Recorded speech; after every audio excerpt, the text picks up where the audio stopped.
Good afternoon, sir. Okay, how are you guys doing today? I'm fine, sir. All right. So afternoon. Okay, good. You're welcome back to class for strategic business reporting.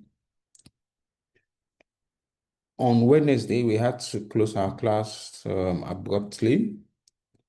Today, would go very far. If possible, finish up all the outstandings in this topic. That the only thing we might have left should be deferred tax implication of share-based payments. So I'll just hold on to that until I teach you IAS 12 on income tax, where you have very good knowledge of deferred taxes. Then you'll be able to relate to the deferred tax implication of share-based payment transactions. So that is the only part of this standard that I'm going to leave. So today we should cover the others. This is our second topic, or third. We have only covered regulatory framework and ethics in financial reporting. Now, we were looking at IFRS 2 on share-based payment last week. And the very way I started was that the way the name of this standard was described makes it very clear in terms of what we want to talk about, because the name have already given the impression that what the standard deals with is a form of payment using shares. So the description of this standard, in terms of the name of this standard, already makes it clear that all we want to learn is just a form of payment using the entity's shares or equity instrument. That is all we want to learn. And I started with to structure your line of thoughts that, okay, the way we consummate transactions, usually between a buyer and a seller, is that a buyer will pay money or probably he will be owing, while the seller would obviously makes money or revenue. And the conventional way transactions are consummated is that the buyer would have to pay or probably pay in advance, pay later in the future. And I gave you the double entry for the buyer, where we debit inventory or purchases and credit bank or other payables, while the seller, since he's the one collecting money, will debit bank, or he promised to collect money, receivables, then he makes a revenue or an income. And I emphatically mentioned that this standard focuses on the buyer. And I told you that over time, we're going to narrow down to the buyer being an employer, because this type of transaction is common for employers. It's common for employers. And I said that since we are focusing on the buyer, that for a share-based payment transaction, the way it is entered in the books is simply debiting inventory if what you're getting is goods or a service. If it's an employee that is rendering you service, you probably will debit staff costs as an expense and you credit your share capital. I told you that this is everything we want to learn here. This is everything. And I even mentioned that we could even stop the topic there and say, okay, we are done. But I said there are some complexity that will usually arise. In introducing those twists and some few complexities that can arise in this type of transaction, we started by looking at the types of share-based payment transactions. I said there are three of them. We mentioned equity settled share-based payment transaction. Said this is the one where an entity pays for goods or services with its equity instruments. So they pay for goods or services with their equity instruments. And we could have cash settled share-based payments back. Then I said it could be a cash settled share-based payment where an entity pays for goods or services with cash, but the amount of cash or the value of that cash that they will pay is now based on the share price of the company. So it's still attached to the company's share price. And the way it's done is they could give like a share acquisition rights where they will tell the seller that I will give you cash in the future based on the appreciation in my shares. That if my shares appreciate by 20%, I will give you cash for that value. I mean, they will have agreed a number of shares as well. So share acquisition right is okay, I'll give you cash. So usually you see them giving that supplier or that seller shares. Okay, and I will say, okay, with this share, so we're going to convert it to cash for you as soon as our shares appreciate to this level. Okay. Then this could also be in the form of redeemable shares, where they give the counterparty or the seller shares, ordinary shares in most cases, and redeemable in the sense that they are going to buy it back from them. They will buy it back from that seller or the supplier. So ultimately, cash settled is one in which the counterparty will get cash. Just that that cash is now intertwined with the company's shares. The value is based on the share price of the company. If the value is not based on the share price of the entity, that is not cash settled. It is not even share-based payment. For it to be cash settled, the price must be intertwined with the company's shares. I will show you a past question on this that the examiner was testing this. I will show you very soon, as soon as I'm done with my revision, before I start the main class. So then there is the one which is equity or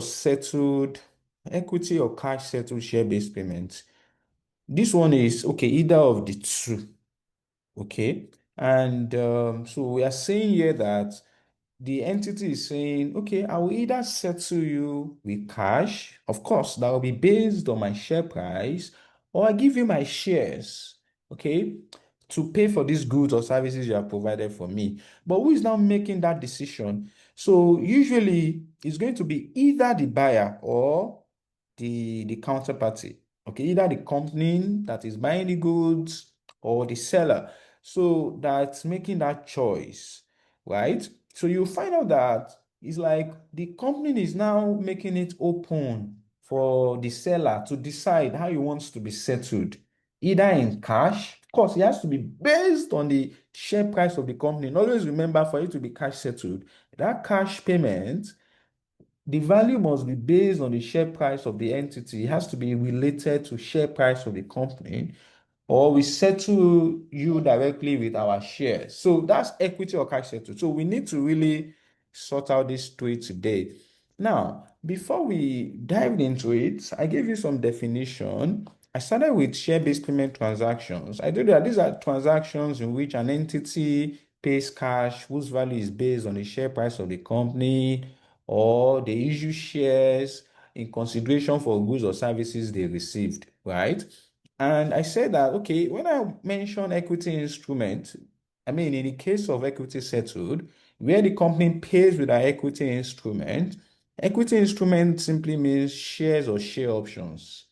Shares of share options. Shares and share options are not the same in the sense that shares, when a company issues shares, the counterparty or the holder of that shares or the seller automatically becomes a shareholder immediately when they issue shares to a counterparty. But where the entity issues a share options, the counterparty doesn't become a shareholder immediately. Share options only gives the holder the right to buy the company's shares at a specified date at a specified price in the future, of course. That's a share option. So share option and shares are not the same. They are not the same. One is a promise that, okay, in the future, if you do this, do this, do that, you can buy our shares in the future. The other one is you take our shares. So they are not the same. Now, you need to be familiar with grant dates because this is the date where the share-based payment transaction was agreed. And you need to be familiar with exercise dates because this is the date where the counterparty, usually the seller, will then receive the shares that they have promised him. The exercise date is the date where he would get his shares. And share options, I told you that it only gives the counterparty a right to buy the company's shares. You see, they are usually attached to conditions. We call these vesting conditions. And these vesting conditions could either be service condition or performance condition. Service condition is that work for 2 years, work for 3 years, work for 4 years. It's like number of years of service that you must meet before you can get these shares. While performance conditions is where there is a profit target or there is a share price target. I mean, there has to be some performance target for performance condition. So this we call vesting condition. When these vesting conditions are met, then these transactions will vest. The share options vest, meaning that the counterparty then becomes entitled to those shares. That is when it has right to collect those shares. Vest. We call it vest. And all these are backed by a share-based payment arrangement or an agreement that must be agreed by all the parties. And what is backing, in fact, the backbone of this share-based payment arrangement is an intrinsic value, which is like the profit to the seller for engaging in this type of transaction. Because, I mean, you should be thinking in your mind that why would anybody want to enter such a transaction to be collecting shares or to be collecting cash based on share price? Why not just collect your money and walk away? It's because there is an intrinsic value. There is an additional benefit they feel they will get. And that intrinsic value is the difference between exercise price, the amount at which they can get that shares, and the market price, the amount of that shares in the market exactly. In this case now, if they say that get our price for 5 naira, and if you were to buy it independently in the market, you will need as high as 12 naira. So there is a profit to that seller, to that counterparty of 7 naira. So it's because of this 7 naira is interested in this old share-based payment arrangement. That's the intrinsic value. Then I move to recognition of share-based payment transactions. For equity settled, I said we'll simply debit inventory or the service. I'll credit share capital or equity reserve. I said you credit share capital where what the entity is issuing is an outright shares. You credit equity reserve where it is share options we are issuing. For cash settled, since the promise is to pay with cash, so we would have to credit a liability because liability is an obligation to deliver cash. Then, of course, the entity debits inventory. The third, which is equity or cash. So we are debiting what we have received, which is inventory, and we are either going to credit equity reserve or liability because it's either equity settled or cash settled. That's the recognition for this. And don't forget, you can only recognize a share-based payment transactions as soon as we have received the service. Now, you see, I really need you, like I told you last week, that let's narrow down our mind to employer-employee relationship because this transaction is common with those set of people. This transaction with others, like suppliers or other counterparties, is very straightforward. It's so straightforward because in most cases, the company will issue shares to those ones directly. And the double entry is just debit the goods or the services received and credit share capital. That is straightforward. There is high likelihood that you won't find that in the exam. They have never asked that. So the one they would ask in the exam is the one where the relationship is between the employer and the employee. That's where you see them asking share-based payment transactions. Okay, setting our mind down to employer-employee relationship, then we went on to measurement. How do you measure these transactions? This debit and credit we have done in recognition, then how do we get how much you put in our books? That is measurement. That's the monetary value you put in your books. We started with equity settled share-based payment transactions. Remember, we said for equity settled, we are simply going to debit the goods or services and we're crediting equity reserve. Okay. And remember, when a counterparty offers us goods or sells goods to us, it usually comes with an invoice. So there's always the value of the goods or service. And since we are not paying directly with cash, we are paying with shares or share options. So that will also have value because our existing shares has value. So we call that the fair value of the share options.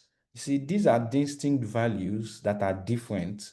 Both of the fair value of the goods or services and the fair value of the share options would always be different. They would not be the same. In this case, which of them should we use? You see, IFRS 2 is very clear. He said, equity settled share-based payment transactions should be measured at the value of the goods or services. It should be measured at the fair value of the goods or services. He now went ahead that if the counterparty is an employee,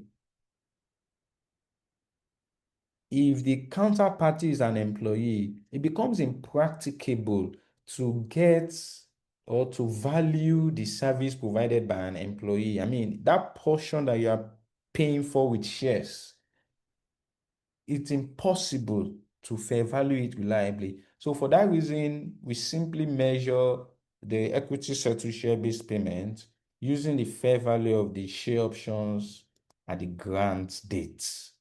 The fair value of the share options at the grant date. And I painted it in red last week. And I gave a scenario which most of you got right, that if we're a supplier supplying goods worth 20 million, and we are paying with our shares worth 25 million, how will this be measured? All of you knew that is going to be 20 million. And I said, if this supplier happens to be an employee, we said it's going to be measured at the fair value of the shares. We then went to the real deal, where the challenge come that usually for an employee or provision of services generally, you see, these services are usually delivered either at a point in time or over time. When these services are delivered at a point in time, no issue, because it means that we can recognize it at a point in time. We can recognize all the amounts immediately. But where a service is rendered over time, for example, a service worth 20 million, and this service is supposed to be rendered over 6 years. We cannot recognize this 20 million in year one alone. We have to recognize the 20 million over 6 years. And that is the concept of accrual concept. I told you that last week. And that's basically the scenario you would always find yourself in share-based payment transactions where the parties involved are the employer and the employee. And that's majorly everything we will be looking at in all the examples I'll start looking at with you guys today. We started with some scenarios. I gave you some scenarios like that just to introduce the topic to you. So let me just go straight to the question we started with last week, which is this question. I've solved it, but I just want to revise it again with you guys. So this question says that, okay, hold on. I said I wanted to show you something. Can you all see the screen? Yeah, I believe you can. So Yes, sir, we can see it. good. So this is November 2020. Okay, this is November 2020. So let me read out this A for you. It said Kutu PLC has a policy in place to pay its employees a performance bonus. This bonus is to be paid in cash and is unrelated to the movement in its share price.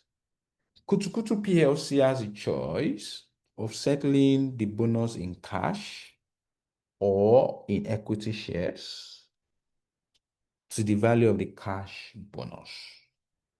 Based on bonuses paid in prior years, Kutu PLC has always settled the bonuses to employees that qualify in shares. Okay, let me just leave others alone. So this is the requirement that do the transactions enter into under A above. The examiner is referring to this one. This one I just read. Meet the definition of equity settled share-based payment transaction within the scope of IFRS 2 share-based payments. Who can help us with this question? This I just read to you. Does it meet the definition of equity settled share-based payment transaction? No. Okay. So what does it mean? In fact, why doesn't it meet it? That should be the question, because the examiner was talking about equity settled. Does it meet it or not? Why? Yeah, because it's paid in cash and it's not on and it's unrelated to the movements in its share price. That means it does not affect the share price. Okay, so that's why you think it's not equity settled.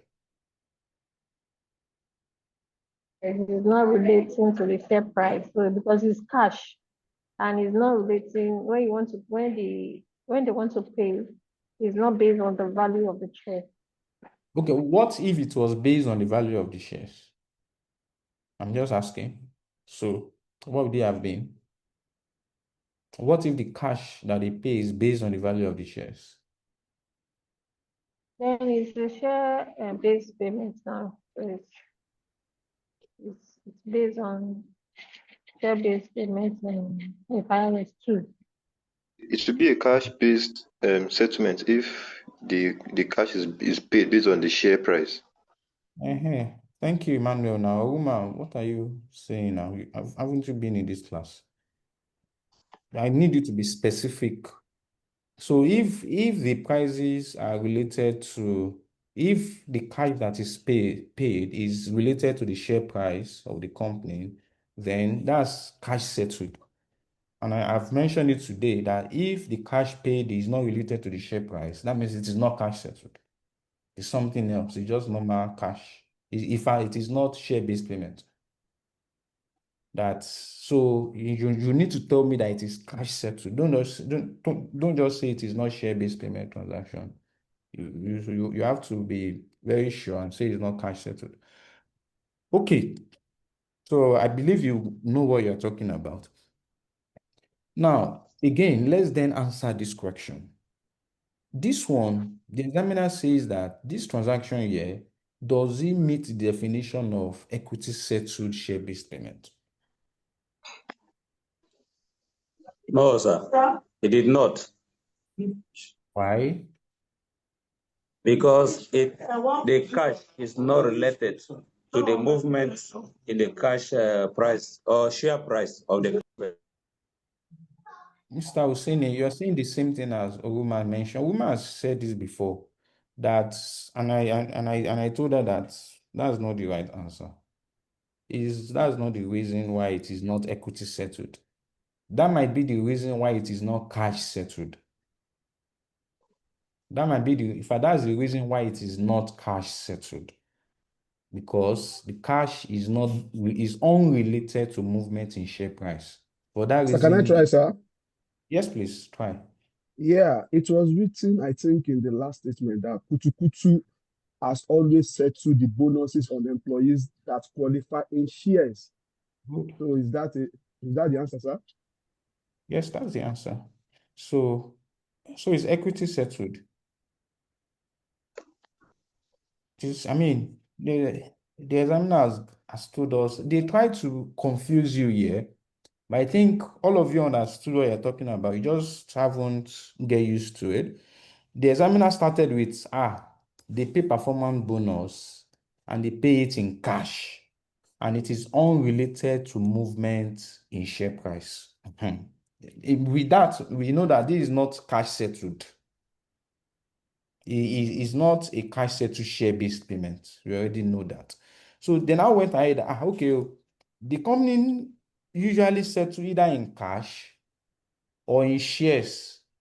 We know that if they settle in cash, that means it is not even a share-based payment transaction at all, because the amount of cash is unrelated to share price. But if they settle in shares, then we know that that will be equity settled. We know that that will be equity settled. So then I even said that based on prior years, they have always settled in shares. They have always settled in shares. That shows that these transactions is equity settled. Just that, you see, I can give you 8 marks. They give you 8 marks. So you need to be able to structure your solution in a way that it will give you 8 marks. The first thing you should do is to explain what the types of share-based payments we have. Equity settled, cash settled, and equity or cash. That's the first thing you need to do. That will give you like 2 or 2.5 marks. When you're done with that, you tell them the reason why it is not cash settled. You mention it, that for it to be cash settled, the cash being paid must be related to the share price. But in this case, it is unrelated to movement in share price. So it is not cash settled. However, it's equity settled if the entity settles in its equity instruments. And from the question, they told us that in prior years, the company has always settled with their shares. So it meets equity settled share-based payment. That will give you 8 marks. That's sequential explanation. So don't just do a one sentence that it is not equity, it is equity settled because the company has always settled in shares. You only get 1 mark. Or at most, if the guy is lenient, he gives you 2. That's why some of you will say, I did well now, I know it now. No, you knew it, but you didn't present your answer for you to meet up with the 8 marks. I'll be teaching you all these techniques as we move on anyway. Okay, so that was a past question. So there is this question they asked last diet, but I just want us to finish today. I'm going to give you that as assignment. I'm sure because it was a very simple question. Every one of you should be able to solve that after we are done with today's class. But I mean, let's be done first. Okay, so let's solve two questions first on equity settle. Let's see if we will follow. So first, revision of where I stopped last week. Last week, we looked at this question. We said on 1st January 2001, an entity grants 100 share options to each 400 employees. Each grant, Emmanuel, you want to ask a question? Please go ahead. Yes, sir. Please, this question on that had 8 marks. What page of the handout is it? This one that we're looking at now. No, not the one that we just answered. That the answer is The equity kutukutu? based. Is it the kutukutu? 25. Page 25. Okay. Kutu PLC. Okay, page 25, 25. Okay, page 25 of the handout. Yes, yes. Thank you. You're welcome. Okay, so they now said that each grant is conditional upon the employee working for the entity until 31st December 2003. The fair value of each option is 20 naira. We analyzed this first paragraph. I said this 1st January 2001 is the grant date. I said this 31st December 2003 is the exercise date. And of course, this is the fair value of the share option at the grant date, which we are going to use to measure that option. The examiner now said during 2001, 20 employees leave, and the entity estimates that 20% of the employees will leave during the 3-year period. He also mentioned that during 2002, a further 25 employees leave, and the entity now estimates that 25% of its employees will leave during the 3 years period. In 2003, a further 10 employees leave required. Calculate the remuneration expense that will be recognized in respect of the share-based payments transaction for each of the 3 years. I'll just intentionally solve it again. I mean, those of you that understand it very well, so sorry, just for revision. Okay, so how do we calculate the remuneration expense for each year? So first, in year one, we will look at how many share options are we giving to each of our staff. We are giving 100. How many employees are we giving it to? 400. Yes, we made agreement with 400 employees, but the key question is how many of them are we likely to give it to at the exercise dates? Okay, so it's like we want to see into the future. It's like we want to have an idea of how many people will not leave at the vesting date or at the exercise date. The examiner already told us, already give us that estimate in year one. There is no question you will find in the exam that the examiner will not give you an estimate of that future, because that's what we need in each year to enable us have an idea of the commitment we have. So the examiner told us that, okay, oh, you see, this year, 20 employees actually they left. So on this basis, we think that, I mean, we estimate that 20% of the employees will leave over the 3 years, which means that 20% of our workforce, of our 400, will leave over the 3 years. That goes to show that at the vesting date, out of these 400 employees, only 80 of them will leave, which means that only 320 will benefit from this option. That's, of course, an estimate. It's fine to make estimates in reporting. It's okay. But that is what we need right now, because we don't want to we hate overvaluation in reporting, and we don't want to undervalue at the same time. So the examiner already told us that in year one, we are estimating that 20% of our workforce will leave. So let's make provision for only 320, because 20% will leave.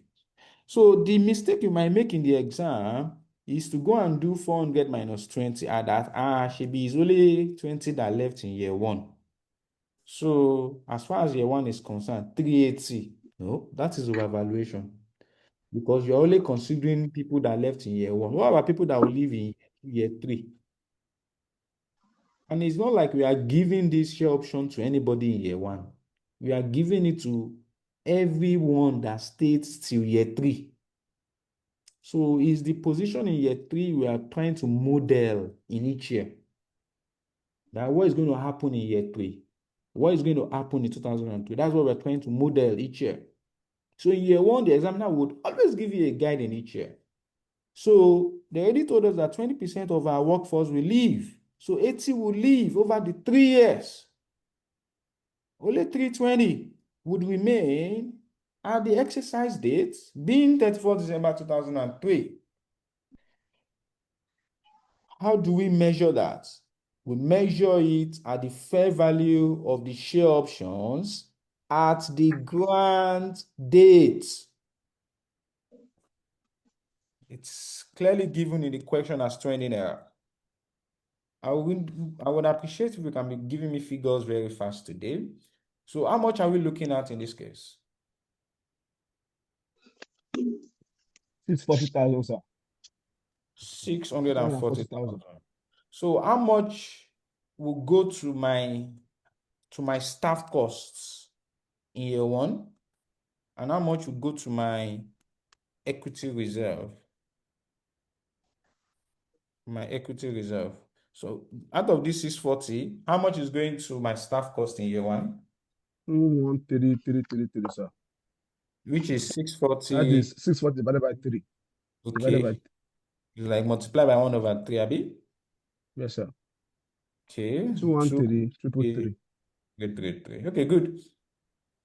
Now, in year two, again, we'll look at what's the value of these options. We have 100 options. The examiner told us that a further, meaning in addition to the 20 that has left in year one, in year two, an additional 25 have left. Look at it though. They now said, and the entity now estimates that 25% of its employees will leave during the 3-year period. 3-year period. So 25 is going to leave over the period, meaning 25% of our workforce will leave over the period. So another mistake you can make here is to think that this 25% is relating to year two and year three. Or you think this 25% that are leaving is 25% of 320, of this 320 of previous period. Those are the mistakes you can make. But this 25% they are referring to is the 25% of our total workforce. And they are leaving, that will live over the 3 years. So that means out of these 400, 100 would live over the 3 years in such a way that at the end of year 3, only 300 will be around to get this option. And that's the basis at which you are going to value this option. Yes, it is an estimate. Of course it is. Because we're in year 2. We really do not know what will happen in the future. So we have to rely on our estimates, which is okay. And the examiner has given us the estimate. When the examiner gives you an estimate, follow the examiner estimates to the core. For most questions, they will do. And we're going to measure this using the fair value of the option at the grant date, which remains 20 naira. So if you punch your calculator, that gives us how much? 600,000, right? Yes, sir. Now, 600,000 in year 2, this is how you work it. Don't go and say divided by 3. That would be wrong. Because if you divide it by 3, since we have moved past year 1 and we have already recognized 213 in year 1, dividing it by just 3 is you're assuming that it was that 200,000 that will have been recorded in year 1 also. That's wrong. So what we do is to get the cumulative of year 1 and year 2 first. So we'll multiply by 2/3. Then go and dump that cumulative in your equity reserve, because we know that reserve works with cumulative. It works with the accumulation of figures from the beginning to, it works with year to date. So when you do that, to get how much goes to P&L for that particular year is a bit straightforward. All you need to do is to do the cumulative, which is 400,000, minus what was in your reserve in year 1, which would be the opening balance of that reserve. So can you get me the difference between 400,000 and 213,333? What would that give us? 187,000. 187. 186,667. Thank you very much, Ramde. Okay, that is what goes in our books in year 2. That's what goes to our books in year 2. So don't forget that when I say staff cost, it means that this is what goes to P&L. While this is the cumulation of what or the balance in your reserve as at this date. Now, in the final year, this is the date where we would have known who is around and who is not around. This one, in the final year or at the exercise date, there is no need for estimate again. In fact, you will see that in 2003, the examiner did not bother giving you estimate. They just told you that a further 10 employees leave. So may I ask you, in year 3, how many employees would get this option? Who can tell me? Sir, okay. Go ahead, Olamide. 345 employees, sir. 345 employees, sir. 245 employees. Okay, let's check. Yes, sir. So, okay, we have 400 employees in total. How many left in year 1, actually? 20, sir. 20. 20 left in year 1. 20. How many left in year 2? 25. 25, sir. How many left in year 3? 10, sir. 10. Okay.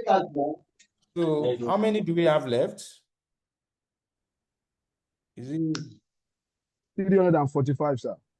345? So, Olamide, you're correct. Thank you very much. So, we'll value it at the fair value of the share option at the grant date. So, what would that give us? 690,000, sir. 600 and? 690,000, sir. 690,000. 690. Okay, so again, in year 3, all you just need to do is just to get the cumulative first, which is 3/3. You take that to your equity reserve. And the difference between this cumulative at the end of year 3 and the cumulative at the end of year 2 is what goes to P&L in year 3, and that's 290,000. And that is all for this question. Do we have any question before we go to the next question? Any clarifications? Okay, let's move to the next question. Hello, sir. Hello. Hello, ma. So, sorry, Yeah, this posting to P&L and the equity reserve, the 400, the 600. Can you still throw more light? okay. So usually the double entry is between staff cost and equity reserve. If you look at in year 1, we put, when we did our workings, 213 went to reserve in year 1, and the corresponding 213 went to reserve in the same year. And you know that P&L items ends in that year, but reserves are usually carried forward, right? So that means in year 2, we'll be having an opening reserve of 213. So in year 2 now, when we got the value of the option based on the new estimate, we said, okay, let's get the cumulative, because we cannot say, okay, let's get the one relating to year 2 and say multiply by 1/3. Because if we do that, you're assuming that it was that 600/3 that was recorded in year 1 too. But it didn't, since year 1 has already been recorded and fine. So what we can do as at year 2 is to get, okay, what's the position of today? What's the value of this reserve today? As at today, what's the valuation of this reserve? So as at today, since these employees will have spent 2 years with us, we are saying, okay, let's do 600 multiplied by 2/3. And that's what should be in our reserve balance. So, and which means that our reserve has increased from 213 to 400, which means it has increased by 186,067. That's what will go to our P&L. In fact, the double entry will have passed in year 2, will have been to debit 186,67 to staff cost and credit the same amount to equity reserve. That will have helped us to increase this 213 to 400. But for calculation purposes like this, you need to understand that we are getting the cumulative that, okay, what should be our reserve? What are we owing these employees as at today? What are they entitled to? What are they due to as at today? And that's what is showing in our reserve as 400,000. So our reserve has increased by this amount. That increment is what goes to P&L. In year 3, the same line of thought. So they have been here for 3 years. When we valued our options, then since this is the final year, they have been here for 3 years, it remains 690, because if you do 690 multiplied by 3/3, it still gives you 690. So the worth of what we are giving to these employees now is 690. The difference between the balance in the previous year and the balance today is what goes to P&L. In fact, in terms of double entry, the double entry will have passed in year 3 is actually to debit 290 to P&L and to credit that same 290 to equity reserve, which will have increased that reserve from 400 to 690. But since nobody's asking for that, you just need to understand that at the end of year 3, the value of our equity reserve is actually 690,000. And what goes to P&L is just the movement between those years. And that's why we're having 290 here. Yes, it's okay, Thank you, sir. sir. Okay. Thank you, sir. Okay, Sarah, go ahead. I still don't know where you got that 100 you used in year 2. 100. This one? 400, yes. Oh, okay. So you know that in year 2, they gave us an estimate that 25% of our employees will leave over the 3 years. Abi? So what's 25% of 400? Can you punch your calculator, Sarat? What would that give us?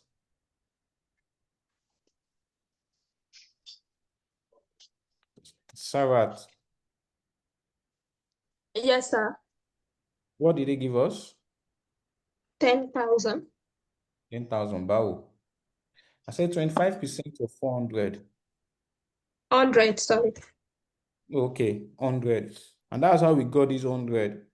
Because Um, 100 of our employees would have left over the 3 years. So okay. we'll be left with 300. Okay, Okay, thank you. good questions. Any other question, please?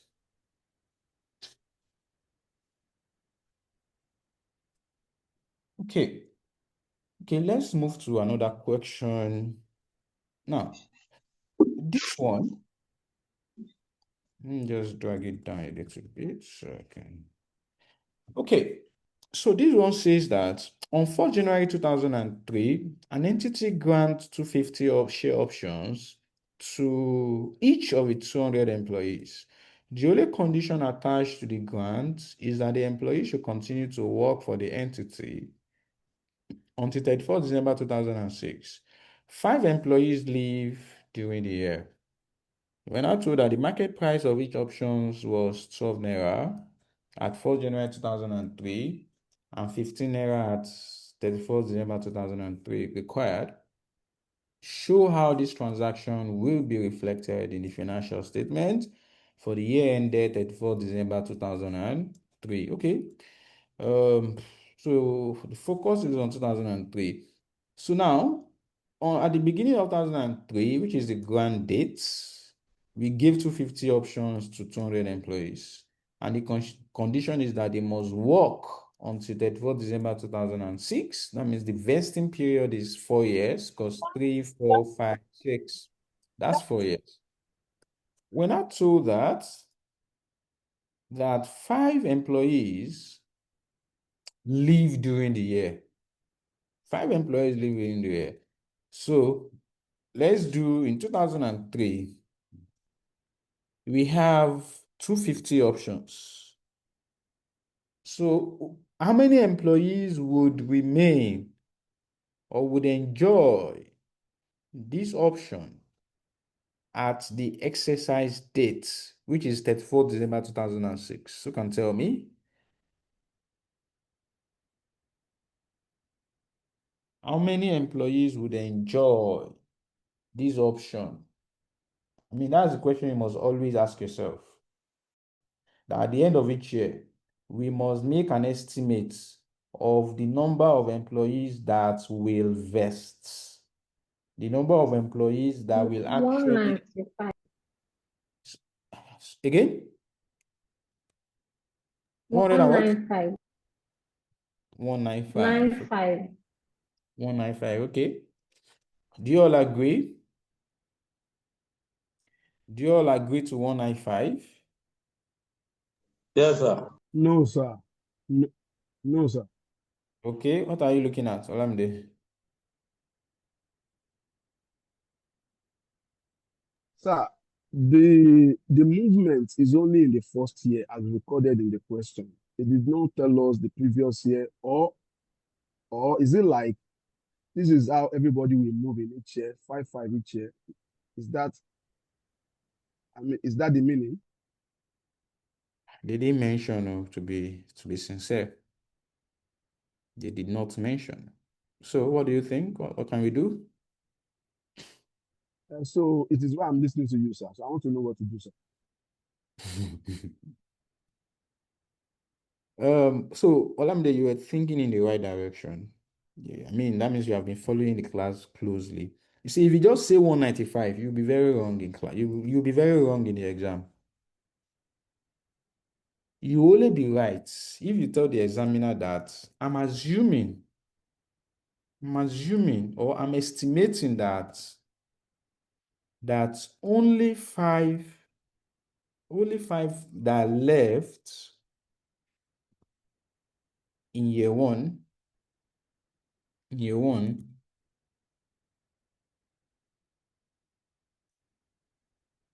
will leave over the 4 years period, meaning that no other person will leave again.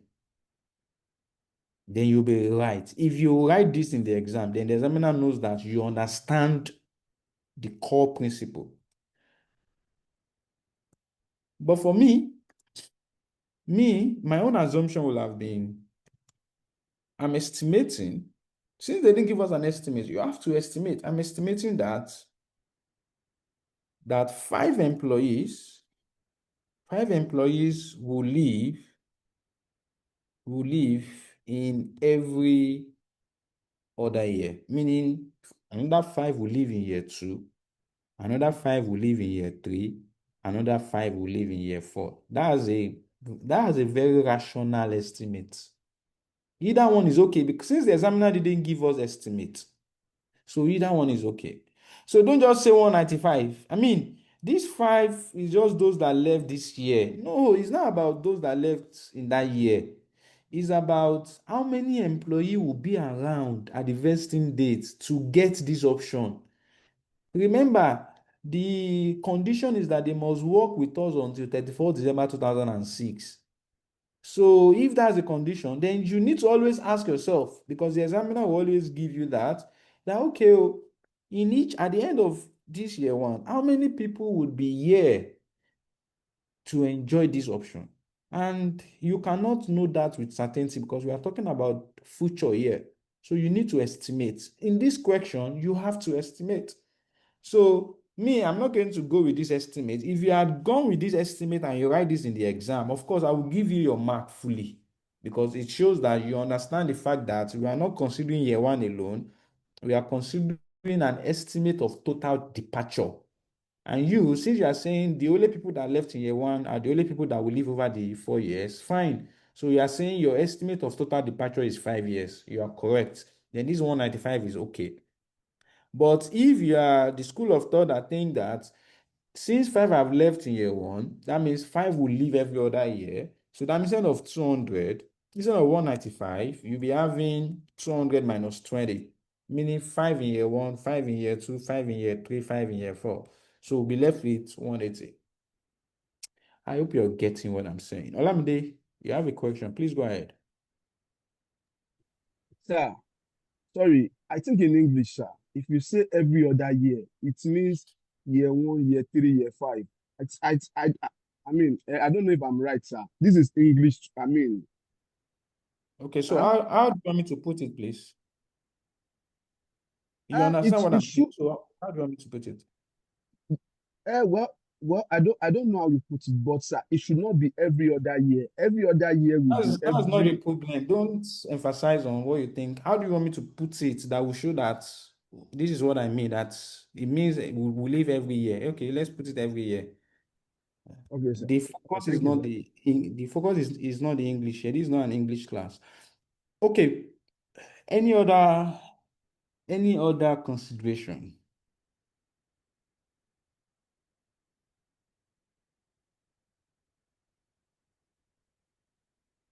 So, Oruma, if you are going to go with 195, it's very important that you put this estimation here. But if I was one writing this exam, I will let the examiner know. I will let the examiner know that I'm assuming or estimating that 5%, 5 employees will leave every year. That the 5 employees that left in year 1, the same number will leave every year. I'm assuming that 5 employees will leave every year. So we'll be left with 180 estimate. So how do we value this thing? They give us market price of each option. 12 naira at the beginning of 2003 and 15 naira at the end of 2003. So which one are we using here? We take the one at the grant date, the market value, which is 12 naira at the Thank you grant very date. much. Thank you very much. That's absolutely correct. So the examiner, they can do a lot of things to confuse you in the exam. So you need to just stick to the principle that the valuation is based on the value at the grant date. So how much would this give us? 250 times 180 times 12.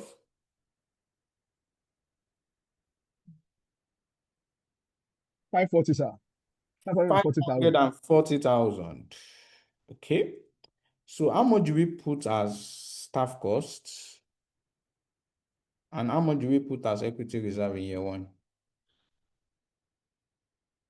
How much? 135 How did you get that? divided by 4. Thank you very much. Is one. Thank you very much. Okay. So this question asks us for only 2003. So we are done with this question. Okay. Let's move to another question.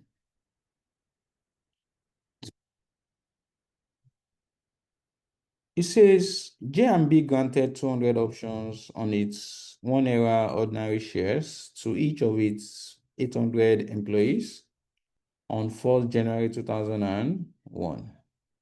Each grant is conditional upon the employee being employed by J&B until 34th December 2003. Okay, if I want to analyze this first paragraph, so this 200 is the number of share options I'm giving to my employees. This 1 naira is the nominal value of my shares. This is the number of employees. And I'm giving it to them. We're making this agreement. I'm granting it on 4th January 2001, which means this is a grant date. And they need to work with me until 34th December 2003. This is the exercise date or the vesting date. That means the vesting period is how many years now? 1, 2, 3. 4 years. That's 3 years. 1, 2, 3. That's 3 years. 3 years. So they now said J&B estimated at 4th January 2001, which is at the grant date, they made some estimates. They said the fair value of each option was 4 naira before adjustment for the possibility of forfeiture. Okay, so this is the fair value of each option. Number 2, they said approximately 50 employees would leave in year 1, 40 in year 2, 30 in year 3, thereby forfeiting their right to receive the options. The departure were expected to be evenly spread within each year. Okay. We're now told that the exercise price of the option is 1.50 kobo, and the market value of J&B shares at the beginning of the year was 3 naira. We're now told that in the event, only 40 employees left during 2001, and the estimate of total departure was revised down to 95 at 34th December 2001. 20 during 2002, and the estimate of total departure was revised down to 70 at 34th December 2002, and none during 2003, spread evenly during the year. The directors of J&B have asked you to illustrate how the scheme is accounted for under IFRS 2 share-based payments. Show the double entries for the charge to profit or loss for employee service over the 3 years, and for the share issue, assuming all employees entitled to the benefit from the scheme exercise their rights, and the shares were issued on 34th December 2003. Okay, this is a very, very, very, very, very good question. Okay. So I've already analyzed this. So they made some estimate at the beginning of the year. So unfortunately, we won't use this for anything except for this 4 naira that we're going to use, because this is the fair value of the share option at the grant date. All these estimate of departure that they gave us here, we won't need it, because the estimate we usually do is usually at the end of each year, not at the beginning of the year. It's at the end of each year. And since this is the beginning of the year, we need to look out for the estimate at the end of the year, because that's what the standard series should use. Now, at the end of each year, you make an estimate of total departure. You make an estimate of people that will vest at the vesting date. Okay, so this is just a distraction for you. They give us the exercise price. Of course, this is where we want to issue the shares. If those that remain, that wins the option, when we want to give them those shares, this is the price they will buy it. They also give us the market value of the shares at 4th January 2001. We won't need this for anything, because it's not shares we are looking at, but share options. So it's the value of the option that we need, not the market value of the shares. If you go and use, since this also was at the grant date, you're now going to use 3 naira to value your options. You'll be wrong. It should be 4 naira, since this is the fair value of the option. Okay. Now, they now told us in the event only 40 employees left during 2001, and the estimate of total departure was revised down to 95 at this, and this is what we need. So they are now giving me estimate at the end of each year now, which is what I will rely on. 20 during 2002, and the estimate of total departure is now 70 at December 2002, and none during 2003, spread evenly during the year. So they are now giving me what I want, what I need right now. So very straightforward. Let's quickly do our workings before we then pass those double entry we are asked to pass. So looking at these questions, in year 1, remember, I'm giving 200 options to each of my 800 employees. Okay. And at the end of the year, they told me that 40 left in this year 2001. Okay, let me just put 2001 in brackets here. Okay, 20 left in 2001. They now estimated that the total departure, meaning the total number of employees that will leave over the 3 years, is 95 as at the end of this year. So that means that how many employees will enjoy this option at vesting dates? That would be 800 minus what? 95. So only 705 would enjoy it at the vesting date,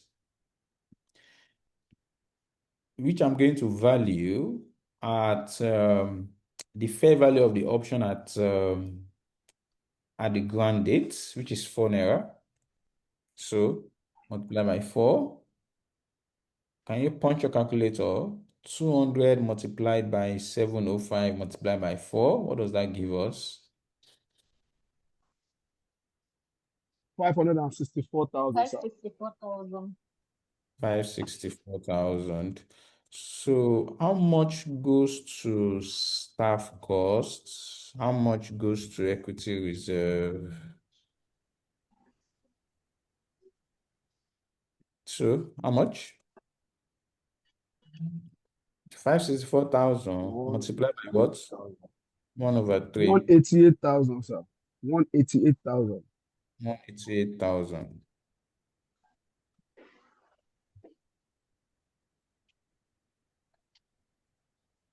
Okay.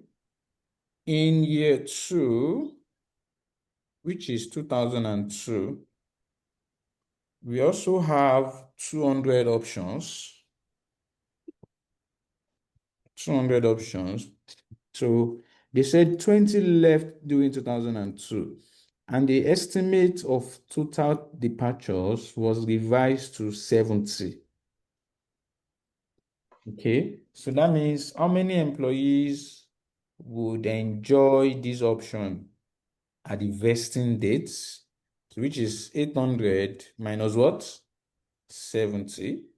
And that would be 730 multiplied by the fair value of the option at the grant date. So how much is that? 584,000, sir. 584,000. 84,000. Okay, so like I taught you, in year 2, you need to get the cumulative, multiply by 2 over 3. How much is that? 389,333. 389,333. So what's the difference between 389,333 and 180? 209,333. 209,333. 209,333. Okay. Now, in year 3, which is 2003,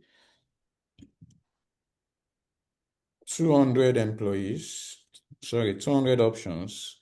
So how many employees will remain at the end of year 3? Who can tell me? Can somebody try? 635. 635. 800. Yeah, 800 minus 95 800. minus 70. Oh my, you're still not getting this thing. Yeah, you clearly don't understand it. Clearly don't understand it. Can anyone try it? It's 740, sir. That's minus 40 and minus 20. Minus what? 40 and minus 20. Minus 20.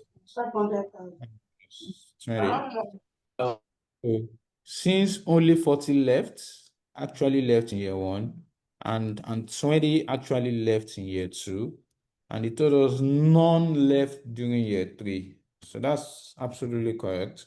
So will be left with 740. So let me come back to Roma. Sorry, If there's someone else to ask. I'm getting 201,333, not 209,333. I don't know if you use 180 instead of 188. Oh, okay. Thank you very much. Thanks, Timulain. 21333. Okay. Roma, are you there? Yes, sorry, don't worry, I understand. It's just a mistake. Okay, no problem now. I will still ask you another time. Let me see if you get it. So multiply by 4. So how much do we have?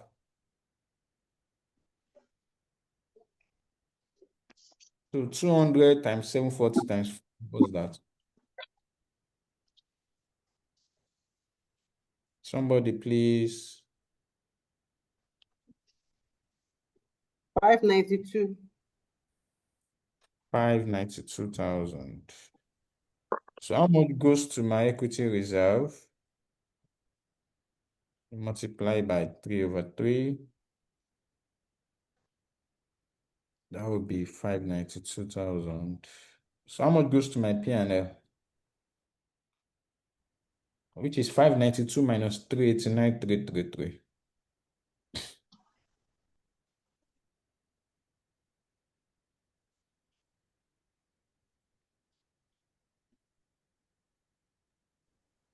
Two zero two six six seven. 202,667. Okay. So the question actually asks for double entries. So let's give them those journal entries that they want. So in year 1, you are simply going to debit staff costs with 188,000 this,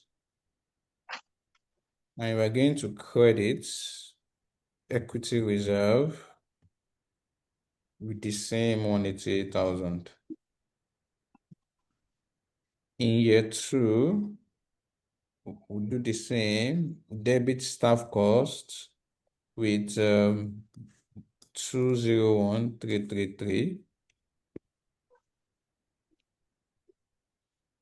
and we credit equity reserve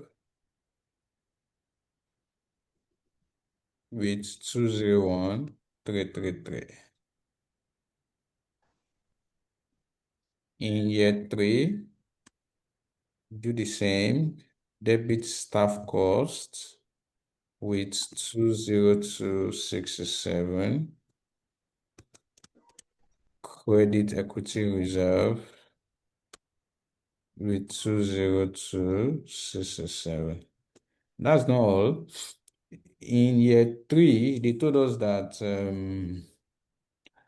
assuming all employees are entitled to benefit from the scheme exercise their rights and the shares were issued to them. So that means, so if you are issuing share issued, so that means we are going to issue 200 options to how many employees? To 740 employees, right? And we will issue it at what price? At the exercise price. We will issue it at the exercise price. That's how much they will pay. So that's 1.50 kobo. So can you punch your calculator? How much is that? 222,000, sir. 222,000. Yes, Okay, sir. good. So what was then the double entry for that share issue? What will be the double entry for that share issue? So number 1 is this. Since the employees will pay us, that means we'll debit bank with how much? 222. Okay, we'll debit bank. Number 2, we need to cancel out that equity reserve and close it out to share capital. So we debit equity reserve. And what was the balance in our equity reserve? 592. Are you seeing it? That's the balance in the reserve as at year 3. So we need to close it out. Since we are issuing the shares now, it's like we are taking it out from reserve We're going to transfer it to share capital. We transfer it to share capital. However, are we going to transfer this entire 592 to share capital?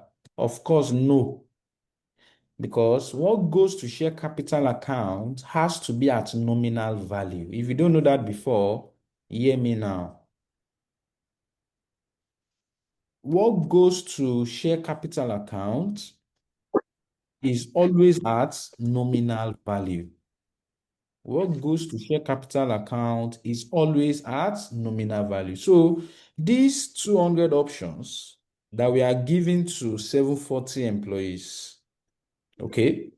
These 200 options that we are giving to 740 employees should be priced at 1 naira. That's what goes to share capital account. So can you please punch a calculator for me? What do we have?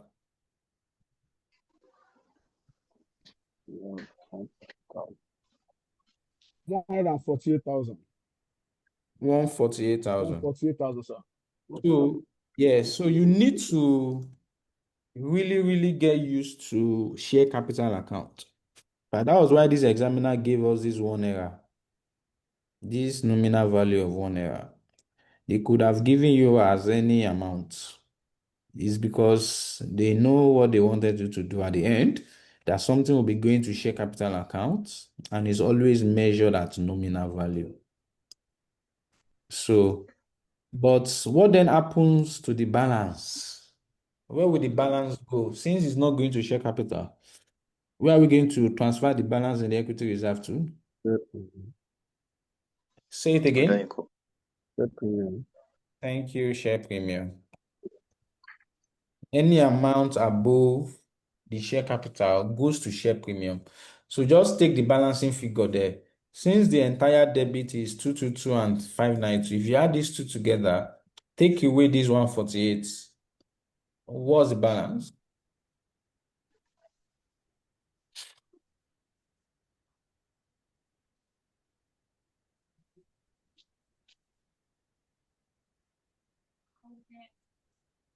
How much? 666,000. 666,000. 666,000. Okay. So that's the end of this question. That's the end of this question. Sorry. I don't want to. Can I just drag us back a little bit? Can I know exactly why we're debiting bank for this 222,000? Like, I know how we got the answer, how we got the amount, but I just want to know exactly why it's coming into the entry. Because the employees will pay for these shares. They will pay 1.50 kobo for it. This 222, this share we are issuing to them is not for free. There's an exercise price of 1.50 kobo. They are actually paying us. So the company is collecting money. Money is coming into the entity. So that's why we are thinking. So, one fact, get ready, that's where. So that's why we are debiting bank. Stimulating, did I clarify your Okay. question? Yeah, so more or less they need to pay 1.5 per share to activate the 4 naira per share value, right? Yes, exactly. Okay. In fact, not even the 4 naira per share, maybe it will have been much more in year 3, sef, because this 4 naira is just the value at the grant date. It's just the share option. The share price might even be much more than that, but that's not really the problem now. So whatever they want to do with these shares, they can do it. If they want to go and sell it, they can just go and sell it at the market. That's to them. But as far as the company is concerned, this is the entries we will pass. This entry will pass for the share issue. Okay. Any other questions? I mean, you need to ask question. This is a class. Don't think that I can see somebody asking that will this class be recorded? Of course, all our classes are recorded, and before the end of tomorrow, you already have the recorded version. But don't see it that way. It's not easy to watch a 2-hour recorded video. It's better you understand this now. I'm here with you, so you can ask any questions you want. And I mean, this class is supposed to be structured in a way that if a single person does not understand what I've explained, I'm not supposed to move forward. That is how we work at Equity Professional. But if you keep quiet and I'm asking you, do you understand? Do you understand? And you're not saying anything, you're saying, okay, when the recording is out, I'll go and watch it. It's okay to go and watch it, but I mean, why can't you just understand it here first? Then it makes it faster for you later.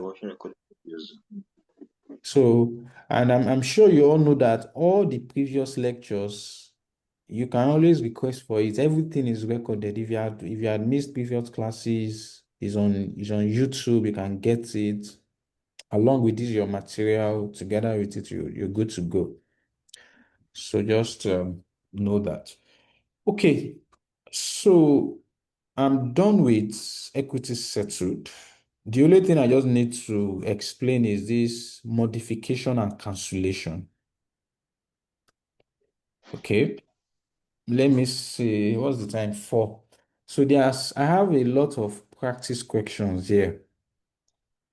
If you have time, I can solve 3 of them for you, especially this question 5. Especially this question 5. I'll see if we can solve it ourselves. See if we can solve it together. If I finish this modification and cancellation early enough, then I'll come here to solve this question 5. Let's see if I can finish those 2 within 15 minutes, because those ones are straightforward. Okay, so let me go to modification. So what do we mean by a modification? So this modification, of course, usually is applicable to equity settled share-based payments. And it usually arises where the entity would have to make some adjustments to their pricing. Where they will make some adjustment to their pricing. And this arises where the equity settled share-based payment is not attractive anymore. Don't forget, when I started, I mentioned intrinsic value. I told you it's the difference between the market price and the exercise price. Because what makes this thing attractive is, for example, where the market price is 10 naira and they have agreed right from day one that you can exercise it for, let's say, 3 naira. So the intrinsic value is actually 7 naira. Remember that it takes many years before this option would vest. So let's now assume that maybe after 2 or 3 years, there was economic downturn and there's a kind of stock crash, and the market price now fall to something like, let's say the market price is now, let's say, 5 naira. Just assuming. So that means that the intrinsic value is not 7 naira anymore. The intrinsic value is now around 2 naira. What do you think the company can do in this case?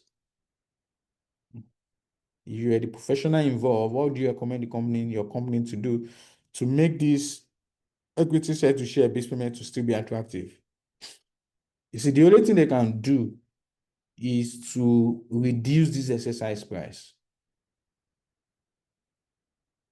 The only thing they can do is to reduce this exercise price. Then instead of the 3 naira, probably maybe they can reduce it to 0.1 or something very small, just to ensure that it still has that intrinsic value. Even if they reduce it to 0 naira, it's not even up to where we are coming from, but at least it makes it more attractive.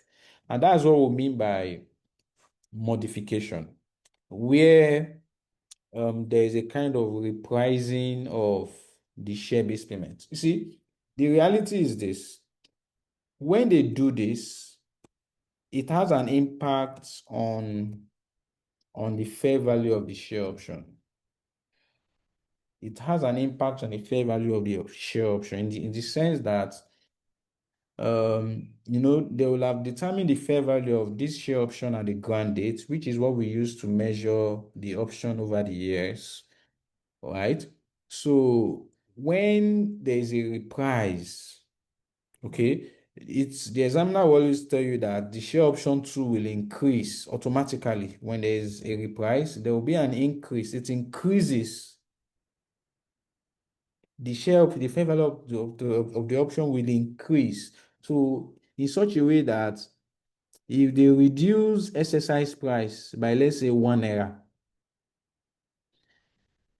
it's good for the value of the option. It's as good as the value of the option too will increase by the same amount. So whenever there is a modification where they reprice the exercise price because of a lot of factors, right, it automatically will result in a change in the fair value of the share option as well, in the same proportion as the change in the exercise price. So the fair value of the option will increase in the same proportion as the exercise price. So if they reduce the exercise price by 1 naira, the fair value of the option too will increase by 1 naira. If they reduce the exercise price by 5 naira, the fair value of the option will increase by 5 naira. I mean, it just goes to show that for the fact that the company has used their initiative to decrease the exercise price, which means the amount the counterparty or the employee will pay is now much lower, it automatically increases the value of that option. It increases the value, right? So in case the examiner does not tell you, which in most questions they will tell you, even though ICAN has never asked a question on modification before, but in most questions we'll find they would always tell you. So if they tell you, then fine, it makes it easy for you. If they don't tell you, then you need to know that the decrease in the exercise price would also increase the fair value of the share option by the same proportion. So let's look at this question. This one says, Delta prepares financial statements to 31st December each year. It now says, on 4 January 2002, Delta granted share option each to 10 senior executives. The option vests on 31st December 2005, provided the relevant executives remain in employment and provide service to Delta until that date. On 4 January 2002, Delta estimated that all 10 executives would remain in employment for the 4-year period and so be entitled to exercise the options. This estimate was confirmed on 34th December 2002 and 34th December 2003. The fair value of the option on 4 January 2002 was 2.20 naira. During the early months of 2003, the share price of Delta fell significantly, and on 30th June 2003, Delta repriced the option package by reducing the exercise price from 4 naira per option to 3 naira 40 kobo per option. This caused the fair value of the option at 30th June 2030 to increase by 60 kobo per 2003 to increase by 60 kobo per option. How would this be accounted for? Okay, let's analyze this question. So the year end of this company is 34th December. And on 4 January, this company granted share option to 10 senior executives. That means 4 January 2002 is the grant date. The option will vest on 34th December 2005. That means the vesting period is 4 years, which is 2002, 2003, 2004, and 2005. That's 4 years. Provided the relevant executives remain in employment and provide services in Delta until that date. That's the condition. They must not leave. If they leave, they will lose the option. Now said that on 4 January 2002, Delta estimated that all 10 executives would remain in employment for the 4-year period and so be entitled to exercise the options. Okay, so they are saying that at the beginning of the year, they made an estimate that nobody is going to leave and they will remain in employment over the period, and so they'll be entitled to the options. But I've taught you in previous correction that this estimate they are making at the beginning of the year cannot fly. Estimate should be made at the end of each year. So this question went ahead and said that this estimate was confirmed at 31st December 2002, I get one. 1st December 2003, I'm back here now, balancing with which 6,000. is exactly what we want. We want them to make the estimate at the end of the year. So they have made the estimate at the end of the year here. So because they say that this estimate is confirmed, meaning the estimate that all employees would be available, that nobody will leave in December 2002 and December 2003. And they also gave us the fair value of the option at the grant date, which is 2.20 kobo. So this, everything is going fine. However, in the next year, 2003, share price fell. Okay, because of that, they had to reprice this option package by reducing the exercise price from 4 naira to 3 naira 40 kobo, meaning they are reducing the exercise price by 60 kobo. Like I told you when I was explaining this, I said this caused the fair value of the option as at 30th June 2003 to increase by 60 kobo. You know, I told you that whenever they decrease the exercise price, I said the fair value of the option will also increase by the same proportion. So how do we deal with this? Let me start with year one, which is 2002 in this case. So we are given how many options?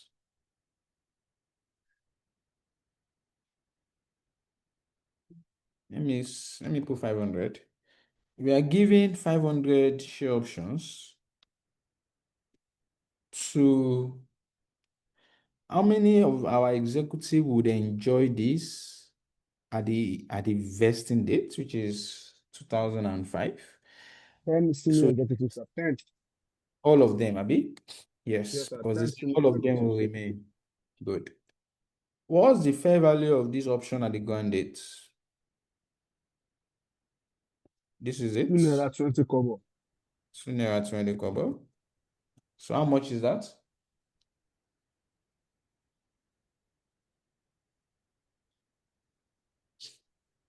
11,000 naira, sir.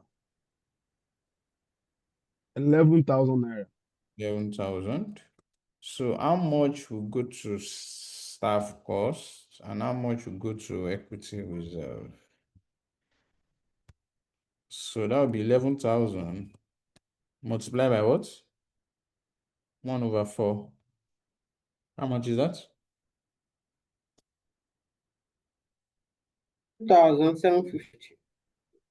2,750.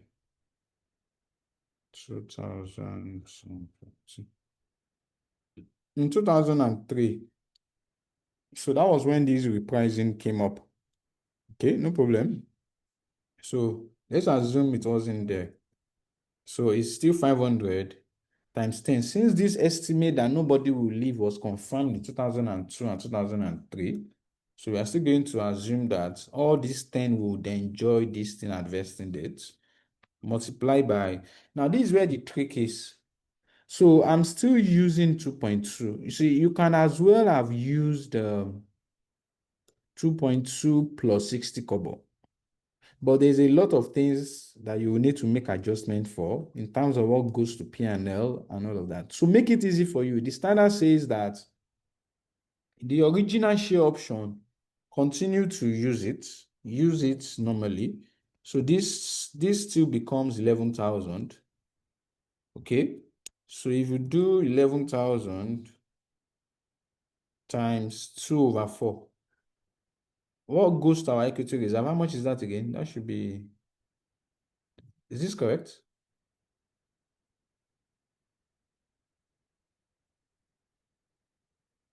Anybody? It's correct. Okay, so what goes to P&L? 225. 225. Okay. No, 225. Oh. Oh.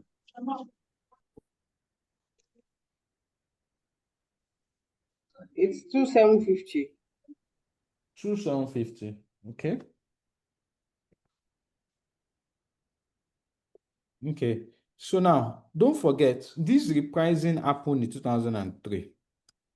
And the standard says, yes, you can still continue to use the old price just for simplicity, but you must now do that increase separately because the fair value of the share option is not 2.2 anymore. It has increased by 60 kobo. So, which of course would have increased these figures, but it should, just to keep it simple, we'll just do 500 times 10 times 0.6 separately. So how much would that give us?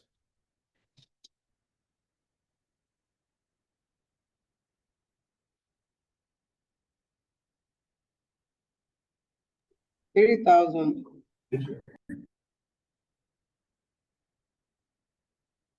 So how much goes to P&L?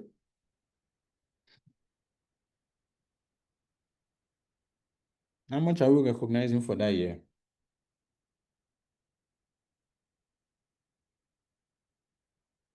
50. Sorry? 250. How did you get that? 3,000 minus 2,750. Laye, how now? 2,000. 15. I do what I will. 1.5, how did you get that? I did 2,000 times 2/4. Okay, 3,000 times 2/4. Laye. So this one, this 0.6, his own reign is just starting. And this repricing, this increase happened in June 2003. Okay, they did that repricing in June 2003. So this one will count from 495. June 2003 to the vesting period, which is December 2005. That's 2.5 years, Abi. That's like 30 months. From 30th June to December 2005. That's 2.5 years. That's 30 months. So this 3,000, we are sharing it over 30 months. This 11,000, why we are doing 1/4 is because it's over 4 years. That's why I did 1/4 year, in year 2, 2/4, in year 3, 3/4, like that for this one. Which is why we had to do it separately. Because the period over which we are spreading this one is the remaining period. You cannot spread this one by over 4 and just do, there's a reason why we are doing that. So this one will be 3,000 multiplied by, in year 1 now, out of this 30 months, since year 1 is from June to December, that's how many months? That's 6 months out of 30 months. So how much would that give us?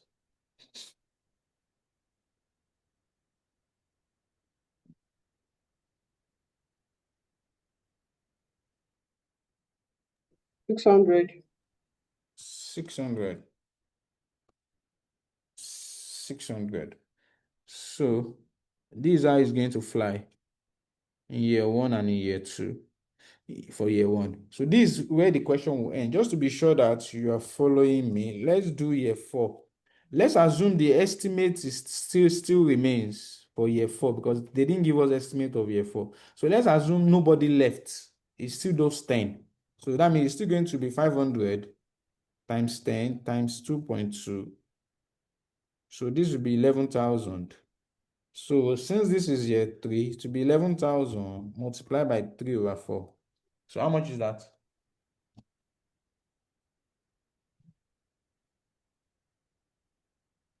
8,250.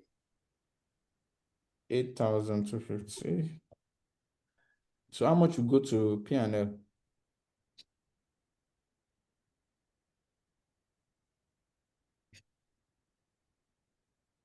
How much goes to P&L? 150. 150. No, it can't be 250 now. 5,500. For that one, I'm doing it. No, 5,500. Bawo. I'm doing Are it. we 250 now. 600?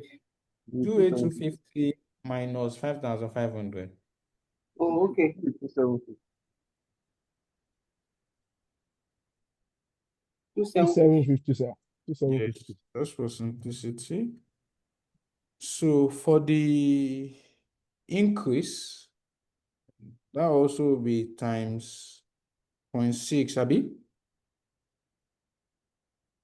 Times 0.6 is still 3,000. So how much would then be? How do we do this proration now? Multiply by what? Is that 18 divided by 30? Correct. That's correct. Cumulative. So what would that give us? Excuse me, sir. Can you hear Yeah. me? Yes, I can Please, hear you. I'm lost somewhere. I don't know why you are putting uh at the same level that 8 to 50 under the staff. I don't know why you are putting 2750 there. How much should be there? I said I don't understand that space, that particular. So I quite understand why why You 8. said you put 250.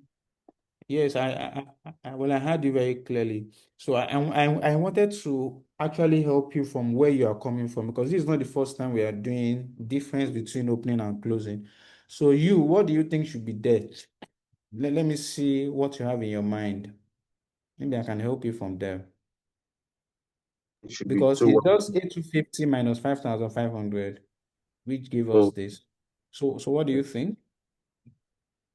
okay. I was thinking. Oh, I did it wrongly. Okay, okay. Thank you. Okay, all right. Olamide, you're raising up your hand. You want to ask a question? Sir, I lost network when you are explaining the increase in the share price. Can you just help me with that, sir? Okay, In the from which year is that? yeah, Is it from 2003. Yeah, yes, sir, yes, sir. From where your user is, yes, sir. Okay, good. All right. So sorry, class. So let me just help him. So in 2003, right, there was a modification. There was a reduction in exercise price, which led to an increase in the fair value of the option by 60 kobo, which is the same amount at which the exercise price was decreased. So when we are calculating the value of the option in year 2, we still had to retain this 2.2, ignoring the 0.6, because if you just increase it by 0.6, it's going to become a problem for us when we are trying to allocate. So the standard says continue with the original valuation. So we did 11. We did what we have always done. 11 times 2/4 gets this 5,005. Get the difference between 5 and this. We'll get this. The increase we will do it separately, which is the 0.6. So the same 500, the same 10, but now the increase, which is 3,000 now. So this 3,000 will now spread it over the 30 months, because this increase came in June 2003, and the exercise date is December 2005. So between 30th June 2003 to December 2005, that's 30 months. So we are spreading this 3,000 over 30 months. So year 1, since it started in June, the increase, so till December is 6 months. So we're doing 6/30. So that's 600, 600 to reserve, 600 to staff cost. So if you look at this closely, that means in year 3, what has gone to P&L is this plus this. Okay, but since we are doing this separately, it's fine. So reserve, in fact, our reserve will have been this plus this too. So there was somebody that said 2150 the other time. That person was right, but just for Yes, I simplicity, said so. I said 2150, sir. you're actually right. You're actually right. But I just for simplicity, I just want to separate it just so that everything flows naturally. So it's not bad, but let's just leave it here. So we did this minus this, right? Then so that's 2003. Okay. In 2004, in 2004, we do the same thing. We measure the original package at 2.2, getting 11,000. So this is year 3 times 3 over 4. So we do 8,250 minus this gives us 2,750. Then in 2000 and for the increase, we do the same thing, but now we are valuing it at the increase in the fair value of the share option, which is 0.6, gives us 3,000.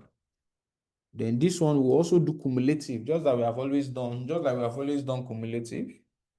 So if you do this, how much will it give us? 3,000 times 18. 1,000. 1,800. So how much goes to P&L? 250. That will be 1,200. Okay, this is clearer. It's better you just follow it in this pattern. So in 2005, all we need to do in the exam is just these two. I'm just going forward just to be sure that you get what we're saying. So somebody is asking, why are we using 18 months? Okay, the reason we are using 18 months is this is the second year for this increase. Okay, remember we are spreading it over 30 months. So year 1 already took 6 months. This is starting from June. Year 2 is a total of 12 months in year 2. So we are doing cumulative is then that 12 plus the 6 that were from the first year. Just the same way here in year 1, we did 1 over 4. In year 2, we did 2 over 4. In year 3, we did 3 over 4. So it's cumulative.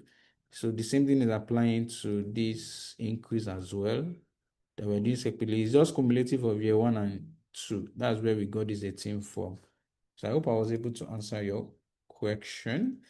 So in year 3, so this is still 500 times 10 times 2.2, still 11,000. So 11,000 times 4 over 4 still gives us 11,000. So if I minus this 11,000 from this 8,250, it gives me 2,750. Okay, and the increase, the 0.6, which gives me 3,000. So 3,000 now times 30 over 30, which is the remaining 12. By the time you add the remaining 12 to this 18, that's 30 already. So that gives me that's 3,000. So 3,000 minus 1,8, that's 1,200. Okay, and that's the end of this question. That's just the idea around modification. It's just this extra addition. So I don't know why ICAN hasn't asked, they have not asked any question in this area before. I've not seen it in your past question, but it's an area that they might just wake up one day and decide to ask. Okay?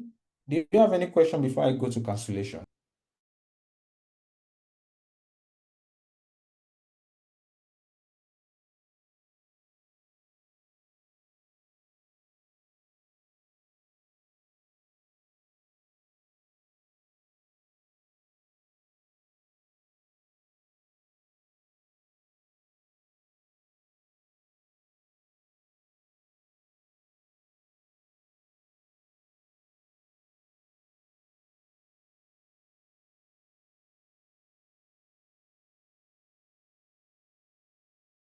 Okay.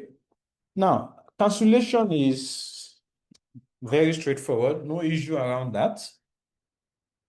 So for cancellation, what we are looking at here is that okay, this share option we have given you, we want to cancel it.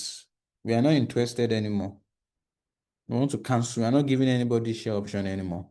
And of course, cancellation means that means we are already in the middle of the whole thing. And we then say, okay, we are not doing again. Okay, that's fine. It's just like this question we solved. So let's assume in year 2 now, this company now says we are not doing again. Okay, they say we are not doing again. Okay, it's fine now. So what then happens is this, that it means this total value of the option of 11,000 that is supposed to vest in year 4, in this case, that means everything will vest immediately. That means if we say we are not doing again, it means that we want to end this share option relationship. So that means we want to settle out everybody. So it means that there will be something we call acceleration of vesting. The vesting period becomes now that we have cancelled it.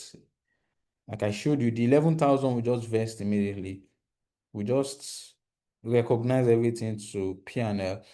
And then we then agree on compensation payments. Compensation payment. Usually it will be a cash payment. So they will just settle them with money. So is either they pay them above or below this 11,000. Either they pay them above or below it. So and everything will just end there. Let me show you a question to just kill that immediately.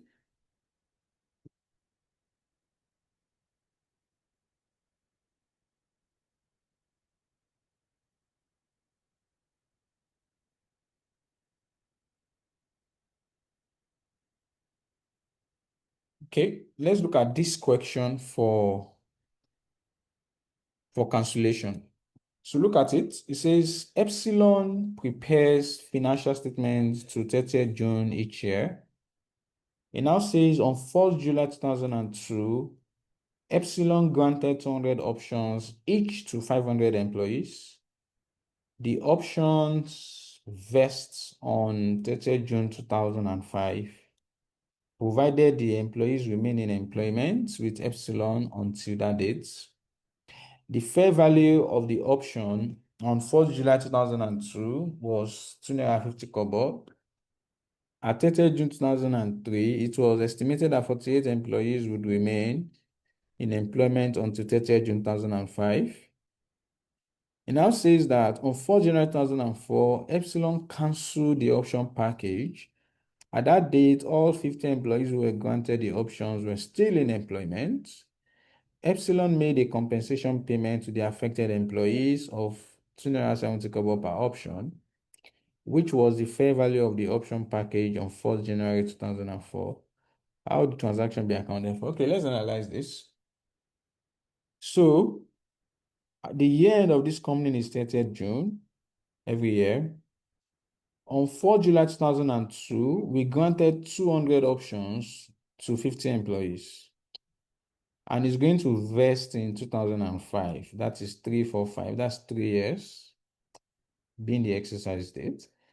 I said, provided the employee remain in employment until that date. No problem. They gave us the fair value of the option at the grant date because 4th July 2002 is the grant date. It's 250 kobo. And I said, at the end of the year, they said it was estimated that 48 employees will remain in employment at the exercise date. Okay, that means we are working with 48 employees. Now, at the beginning of 2004, they decided to cancel this package. and all the 50 employees were still in employment. So they agreed to do a compensation of 270 kobo per option, which was the fair value. Okay, let's solve this. So at 30th June 2003, which is the end of year one, which is like year one, which is like year one.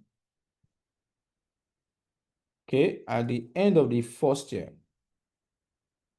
how much? We are given how many options? 200 options. To how many employees? Don't forget, the estimate at the end of this year one was 48 employees. So 48 employees. What's the fair value of the option at the grant date? The grant date is 1st July 2002. And it was 250 kobo. 250 cover. So how much would this give us?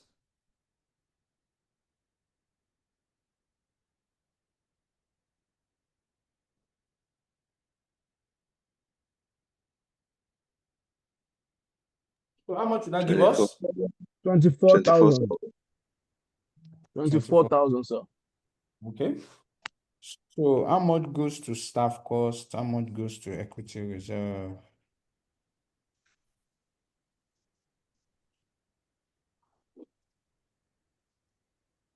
So this 24,000. What's the vesting period is 3 years. 3, 4, 5, because the vesting date is 2005 and we started in 2002. 3, 4, 5. So 3 years. That's 1/3. That means this would be 8,000. 8,000. 8,000. This is 8,000. In year two, so before that year two, the year two should have been June 2004. But before then, in January 2004, there was a what? There was a cancellation. And cancellation will usually result to acceleration of vesting. So the first thing we need to ask our question is that, okay, as at this day, what's the value of this option? The value of the option is 200 options. And they told us that all the 50 employees were still around. So times 50 times the value of the option at the grant date. So how much is this?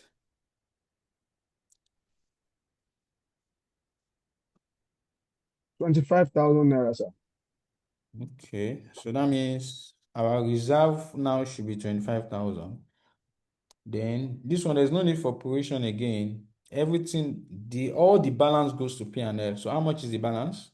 25 minus 8. That should be 17,000, I guess. 17,000. 17,000, okay. So then there will be compensation payments. The guy said he's going to pay 270 kobo. So which is 200 times 50 employees times 270 kobo. How much is that?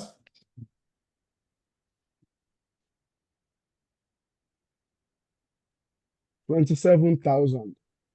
So they are paying 27,000. Who can tell me the double entry for this payment? You credit bank and debit staff cost. That's correct. You credit bank and you debit what? You Oma, debit the is it the staff cost? no, Cost. and debit staff cost. Debit Share equity capital. reserve. Share capital, okay. You Debit debit the equity equity reserve. reserve. Why are you debiting equity reserve? You need to reverse the provisions already made for Thank you share very capital much. payment. Exactly, to cancel it out. But how much are you going to be debiting with the reserve? 25,000. 25,000. Thank you, 25,000. But this our debit and credit is not balancing. We credited 27,000 to bank because we are paying, and we are debiting 25,000 to reserve. So what happens to the remaining 2,000? Because it's an expense, sir. It's going to P&L. Thank you very much. Of But how course. did you figure that out? Olamide, how did you figure that out? That Because the other one you said is going to share premium because it's an income. I mean, it's an income. It's not expensive. But here is an expensive, sir. No, that is not the reason. That other one is not an income to the company. It's just like anytime the issue price is above the nominal value, the excess goes to share premium. That was what happened in that previous question. In this case, yes, it is an expense because the value of the reserve was 25. This is the value of the option. This is what we want to give to our employees. But because we had to cancel abruptly, we are now giving them 27,000. So that means there's an additional expense of 2,000 on us. We are incurring an additional expense of 2,000, which is why this 2,000 will have to go and eat P&L. So ultimately, over the 2 years, we have recorded 8,000 plus 17,000, which is 25,000 to P&L, plus this additional 2,000, 27,000. So over the period, I recognize 27,000 to P&L. Okay, so this is the end of equity settled share-based payments. There are a lot of questions in this your But, handout practice. but can I ask the situation whereby like a company will cancel the share-based payments to the employees? Mm-hmm. The what? Is it- What's it? Like the instances where a company will cancel the share-based payments to employees, like what instances can that arise that a company will cancel this type of compensation to the employees? Like in what context? I mean, there are a lot of scenarios that can result to that, depending on, so there's no specific issues that can arise. Maybe the company wants to change their strategic direction to compensation, to employee remuneration. They don't want to follow the route of giving shares anymore. They want to give people their cash. I mean, maybe the ownership of the company are really trying to maintain the ownership within few set of people, and they don't want to make it so public anymore. Just like when Dangote Cement, there was a time they were buying back their shares. They are just trying to, it's just a strategic orientation or direction of companies that we don't want our shares to be in a lot of people's hand anymore. Like we want to, or maybe the company is even about to wound up and they know that it won't be unfair for us to give, to promise something we would not be able to fulfill since we are going to be shutting down within a very short period of time. So it's just better for us to compensate them. Another reason is they could just look at that because a lot of staffs are leaving and it's just unfair for us to now keep them to be saying that if you don't wait till that time, you will not get this option. They can just say, okay, just to encourage those that are coming up and say, okay, let's cancel this thing and give you people money. A lot of scenario, it's a strategic decision that companies take just to ensure that they're operating in the best way possible. Okay, Olamide, I think somebody raised hand Sir, before. yes, sir. Okay, Okay, go ahead. so Go sorry. ahead, Olamide. Yeah, I like the question asked now, sir. I want to know, will like inflation and like inflation will not affect this thing? Please, I just want to know, like if inflation can also affect this. Is it possible? No, so it has nothing to do with it has nothing to do with inflation. Yeah, so if inflation is a macroeconomic variable, and considering what I've taught you so far, you will see that the indices affecting the pricing of this option are well determined in advance, in the sense that the valuation is done using the fair value of the share option at the grant date, which is historical. Also, the price the employee will pay when these options vest is also predetermined in advance, which is the exercise price. So it's unaffected by macroeconomic variables like inflation. So it's unaffected by, it's unrelated to inflation. So they won't cancel because of that. All right, sir. Okay, sir. Thank you very much, sir. You're welcome. Any other questions? Okay.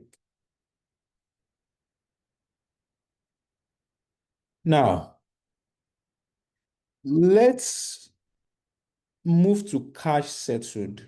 Let's move to cash settled. So you already know what cash settled is.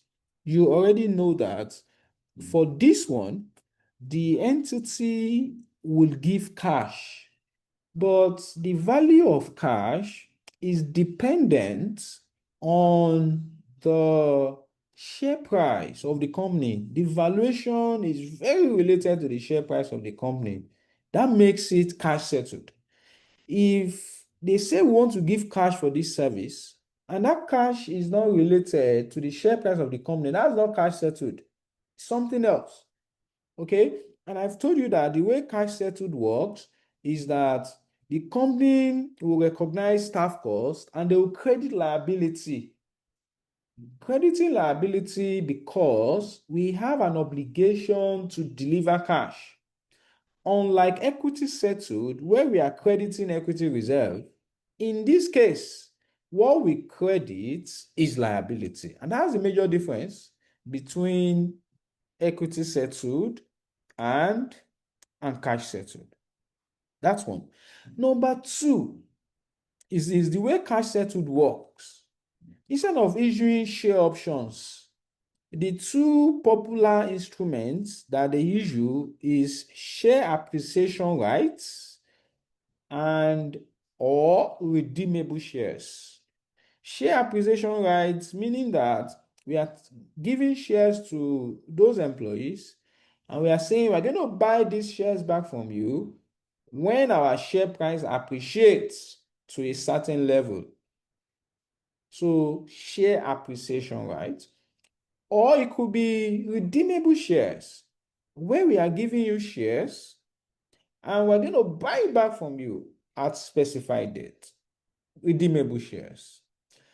Finally, for cash settled share-based payments, because the corresponding credit, because the company has a liability, they have to deliver cash. It goes to show that we are going to measure this share-based payment, this cash settled share-based payment at the end of every year. We need to measure it based on the value of the shares at the end of every year. Unlike equity settled, where we measure or value the option at the grant date, the valuation of that one does not change. It's measured at the grant date. But for this one, for liability, liability is an obligation. So that one, we would be looking at what's the share price as at every year end. So the valuation for this will keep changing at the end of every year based on the share price of the company. Every other thing remains the same. It's just that valuation that is the difference. This one, we value it based on the fair value of the liability at the end of each year. Looking at the share price. How much is our share price at the end of every year? That's how we're going to be valuing the instruments based on the value at the end of every year. That's the only difference. The other knowledge you have remains the same. So using the previous knowledge you have, let's look at this question. Let's see if we'll be able to tackle it together. So it says that on 4th January 2001, an entity grants 100 cash share appreciation rights. You see that now they are not mentioning share options anymore. Now it becomes share appreciation rights to each of its 500 employees. on condition that the employees continue to work for the entity until 31st December 2003. That's how many years now?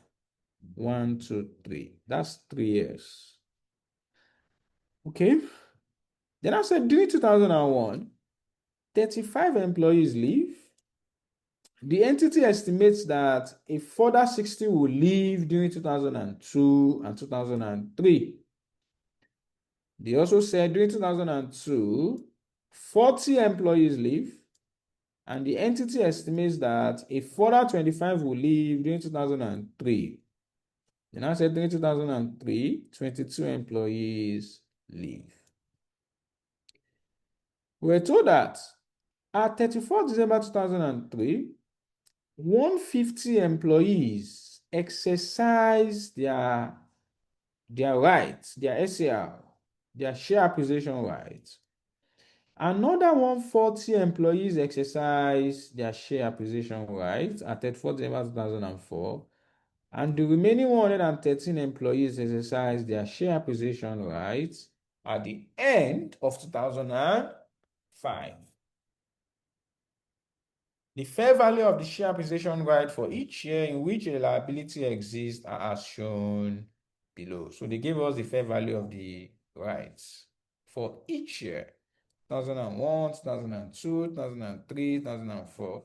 They also give us the intrinsic value, which is the value at which they would exercise each of these rights, in this case, required. Calculate the amount to be recognized in profit or loss for each of the 5 years ended at 2005, and the liability to be recognized in the statement of financial position for each of the 5 years. Okay. Let's take it one by one. Let's start with 2001, year 1. So 2001.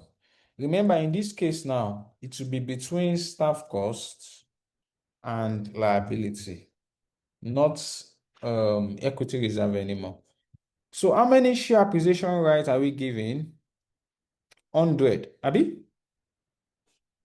100 share Yes, sir. appreciation. Yes, sir. 100. Okay, 100. How many employees would enjoy this at vesting date at the end of 2003? So let's read it. They said in 2001, 35 employees leave. The entity estimates that a further 60 will leave during 2002 and 2003. Okay, so what's the estimate of total departure? So how many people will leave over the period? Based on this, they have told us.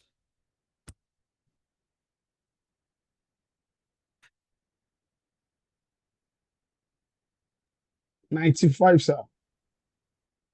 Absolutely correct. Absolutely correct. 95.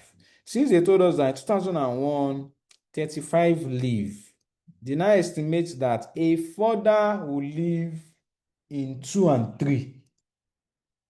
So the total that is leaving over the 3 years is 35 plus 60. Of course, an estimate. You will see that this is different from the one we did here. Where is it again? Here. Where they told us that 20 leave. They now estimate that 20% will leave over the 3 years. So the estimate of total departure in this case was just 20% of 40. That was the estimate of total departure. You know, if they had told us that 20% of employee will leave in 2002 and 2003, that means the estimate of total departure will be 20% of 400, which is 80, that will leave in 2002 and 2003, plus 20 that left in year 1. That would have been 100. So that's the difference between this one, because this one, they give us estimate of the total departure for the 3 years. But in this one, they only give us the estimate for the remaining 2 years, knowing that since we know year one, so the examiner can come in different ways. It's you that should understand that ultimately I need the estimate of total departure. If they have given you the estimate of total departure directly, good for you. But if they bring it out in this manner, where they tell us that 35 leave in year one, we now estimate that a further 60 will leave in year two and year. So 60 will leave in the remaining 2 years. That means the estimate of total departure is that 60 that will leave in the remaining 2 years plus the 35 that has left. And that's 95. So how many employees do we have in total? 500. That will be 500 minus 95. That brings us to 405. Here now, we're not doing fair value of the option at the grant date here. We are doing the fair value of those rights at the end of each year. So in 2001, it was 14.4. So times 14.4. So how much is that? 583,200.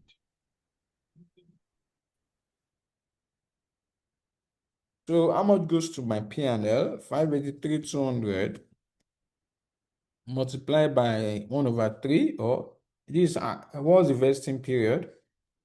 They're supposed to work until 2003 Yeah, to 1 it's to 3 years, sir.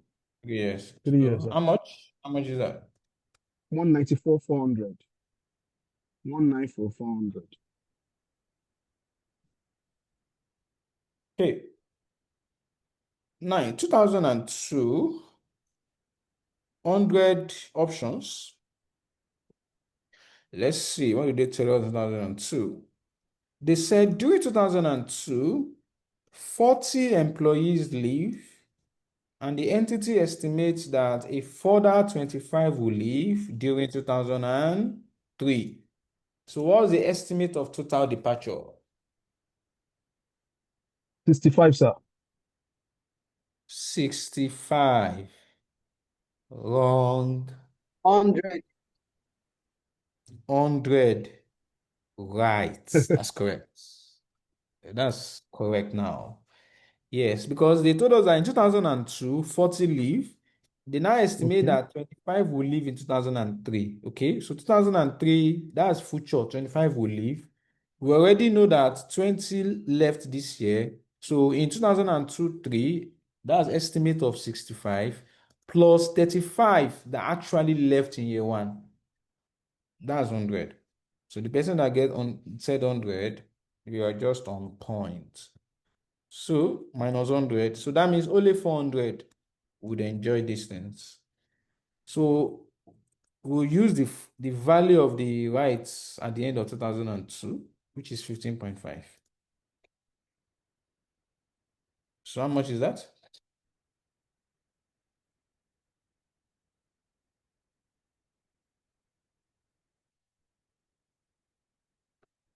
Press your calculator. 620,000, sir. 620,000. Yes, sir. So how much are we looking at? 620,000 times 2 over 413,333. no. 413 like this. 333. Yes, sir. Okay, that goes to liability. So how much goes to P&L?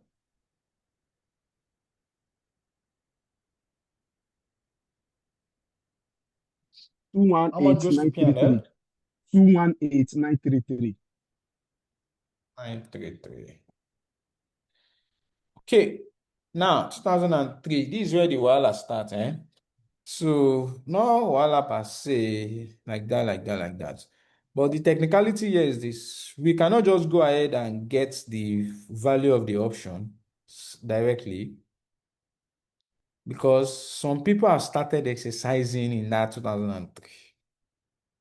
So we need to remove those ones before we can, because this is a liability issue. We need to remove those ones because they said in 2003, 150 employees already exercised their option. So we need to take care of those ones so that we can include them as part of those that are not remaining anymore. So we need to take care of those that have exercised first so exercised 100 SCR,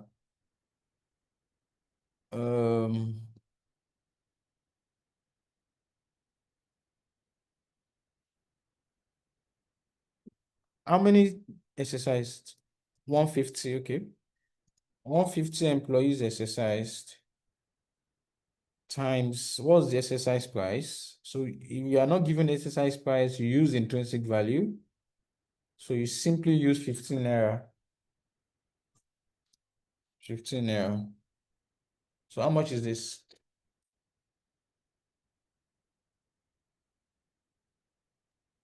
232,500. 232,500, right?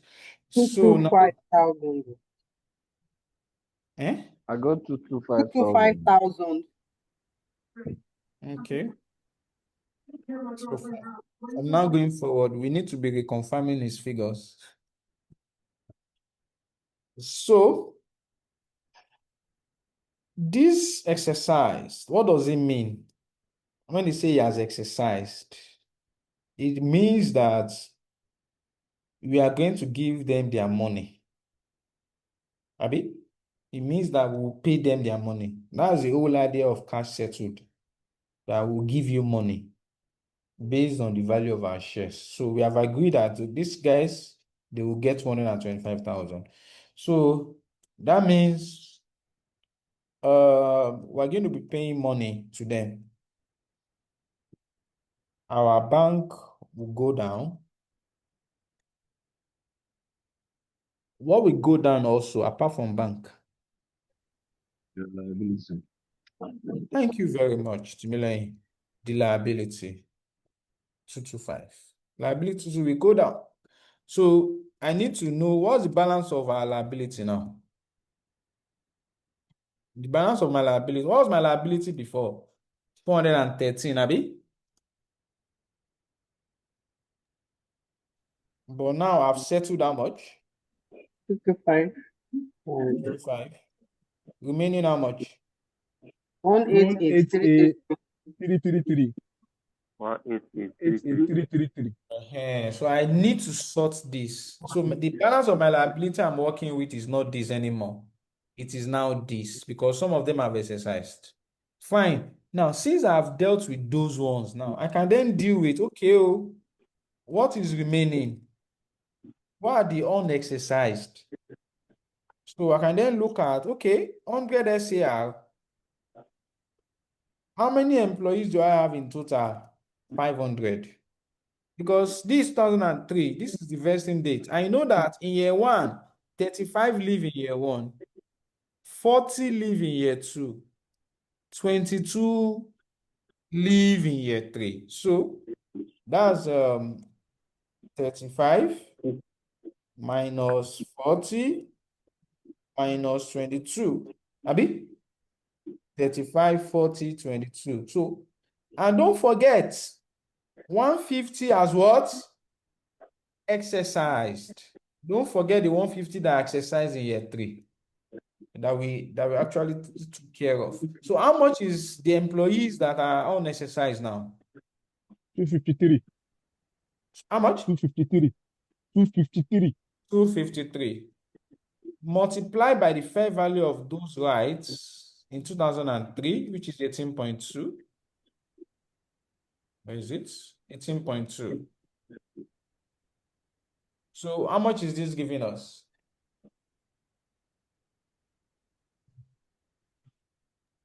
460, 460. 460, 460. Now this 460, 460, the value will still remain 460, 460, in this case times 3 over 3, Abi. So that means my liability is still 460, 460. Who can tell me how much goes to P&L?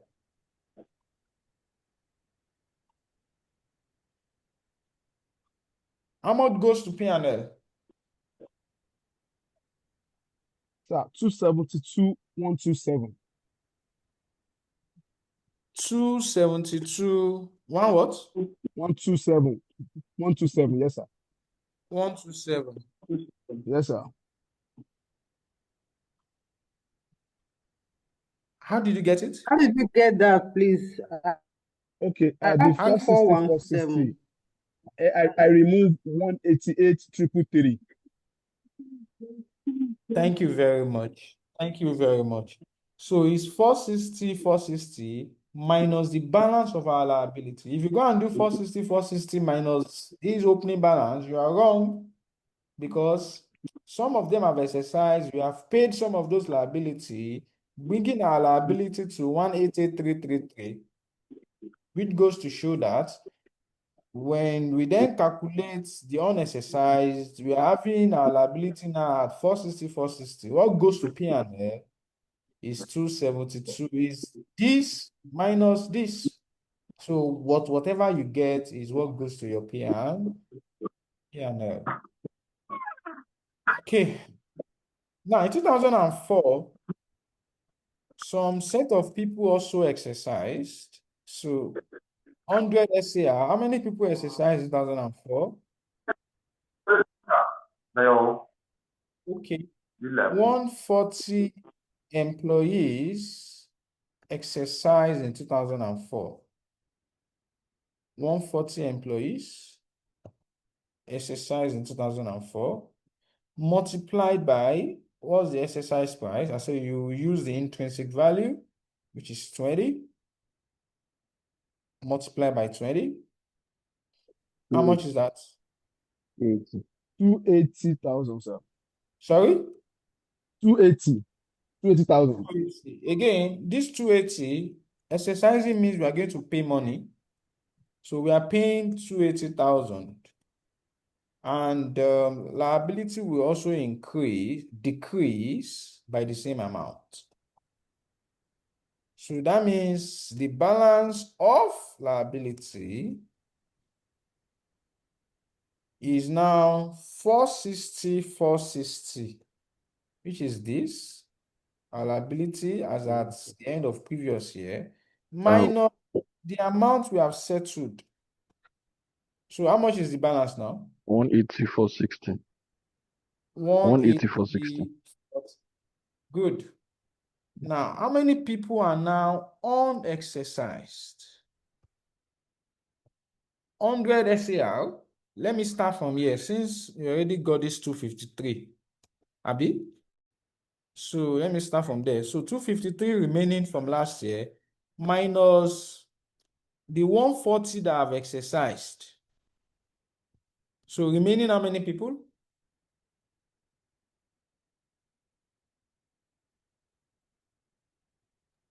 113. 113 times what's the value in 2004? 21.4 times 21.4. So how much did that give us? 241, 820. 41820. 241, 820. 820. This becomes the value of our liability. How much goes to P&L?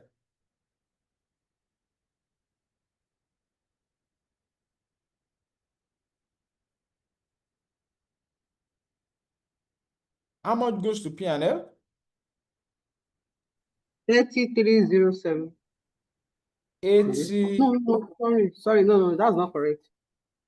103 minus 180 for 61, 360. That's correct. Which is 241,820 minus this 61,360. So in 2005, how many exercised? I will expect that it should be 113, the remaining people. Yeah, 113. The remaining 113. So 100 times 113 multiplied by, what's the exercise price? 25, given as intrinsic value. So how much is that? 282,500. 282,500. 500. So this one will again debit bank, Abi, with 282 what? Because it means we 500. pay, no, debit credit. And we're going to debit our what? Liability with the same amount. But there's a problem here. With the staff cost. There's a problem I'm seeing here. In the sense that the balance of our liability was 241. Abi? So there's no way, even though we are paying 282, we cannot debit liability with 282 because the balance in liability is even 241. So there's a balance of how much? Can you give me the difference? 4680. 4680. What would that one go to? Staff cost. Thank you very much. Very smart guy. Staff costs is an additional cost to you because you are paying more than your liability. It's an additional cost. It goes to P&L. Goes to your P&L. The reality is that I've not even seen ICAN asking you something this difficult. If you go and check last direct question, which I would screenshot to you as assignments, you would see. So I'm going to stop here for this topic. This one, I'll come back to this much later because this is a compound instrument.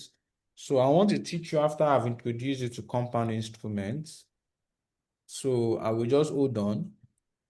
Deferred tax, I would hold on for this one when I've taught you IAS 12 on income tax. Otherwise, you will not really get it so well. Just becoming principle. So let's leave those two.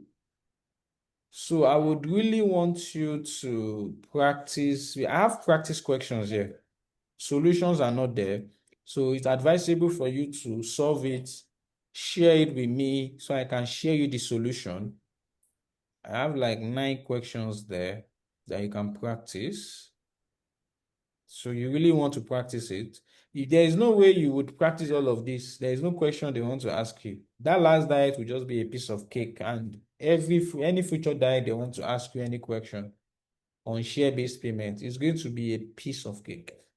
There is nothing at all. It's a very straightforward topic. So the whole idea of this topic is just the fact that we are giving shares or share options to our employees or share acquisition rights, as the case may be. We are saying that make sure you spread these options, these amounts we are giving to our employees over the vesting period. And if it is equity settled, we are going to be valuing it based on the fair value of those options at the grant dates. And of course, what we are going to be spreading, we are spreading based on how much we know we are going to be giving people that will remain, which was the major thing for us, how to estimate the number of employees that would vest. So you will see me always asking you, what's the estimate of departure? What is the estimate of departure? As soon as I'm able to get the estimate of total departure, so each year I can know my estimate of how much I'm going to give people when they vest. And that's what I'm working with year in, year out. And for cash settled, I'm looking at the fair value of those rights at the end of each year to value it.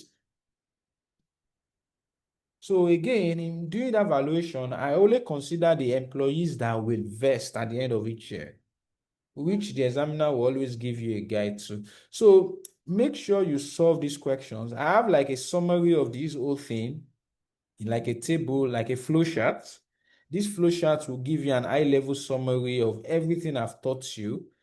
It's in your handout. You can also follow you through.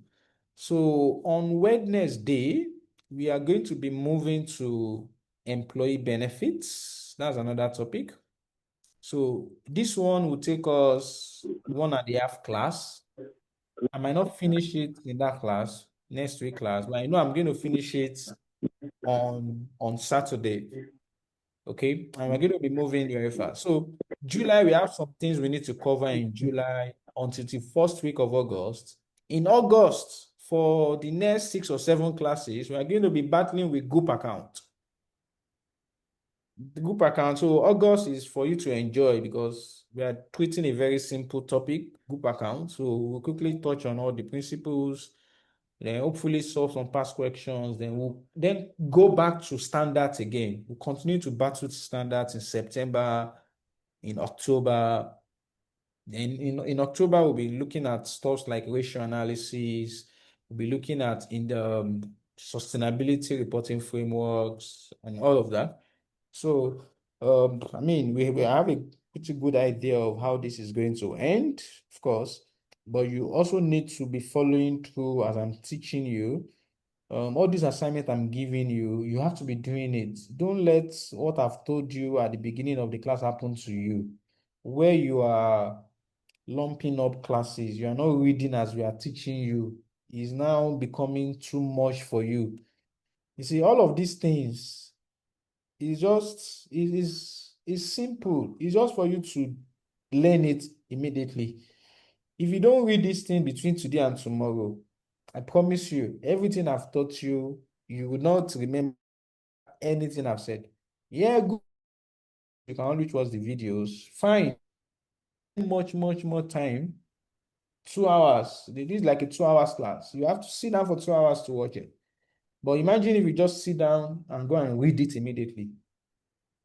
You will have saved 2 hours to do some past questions and what have you. That even if you need those videos, it will be some specific places just to remember maybe a question that I solved that you are not getting clearly, not that you want to sit down to listen to everything.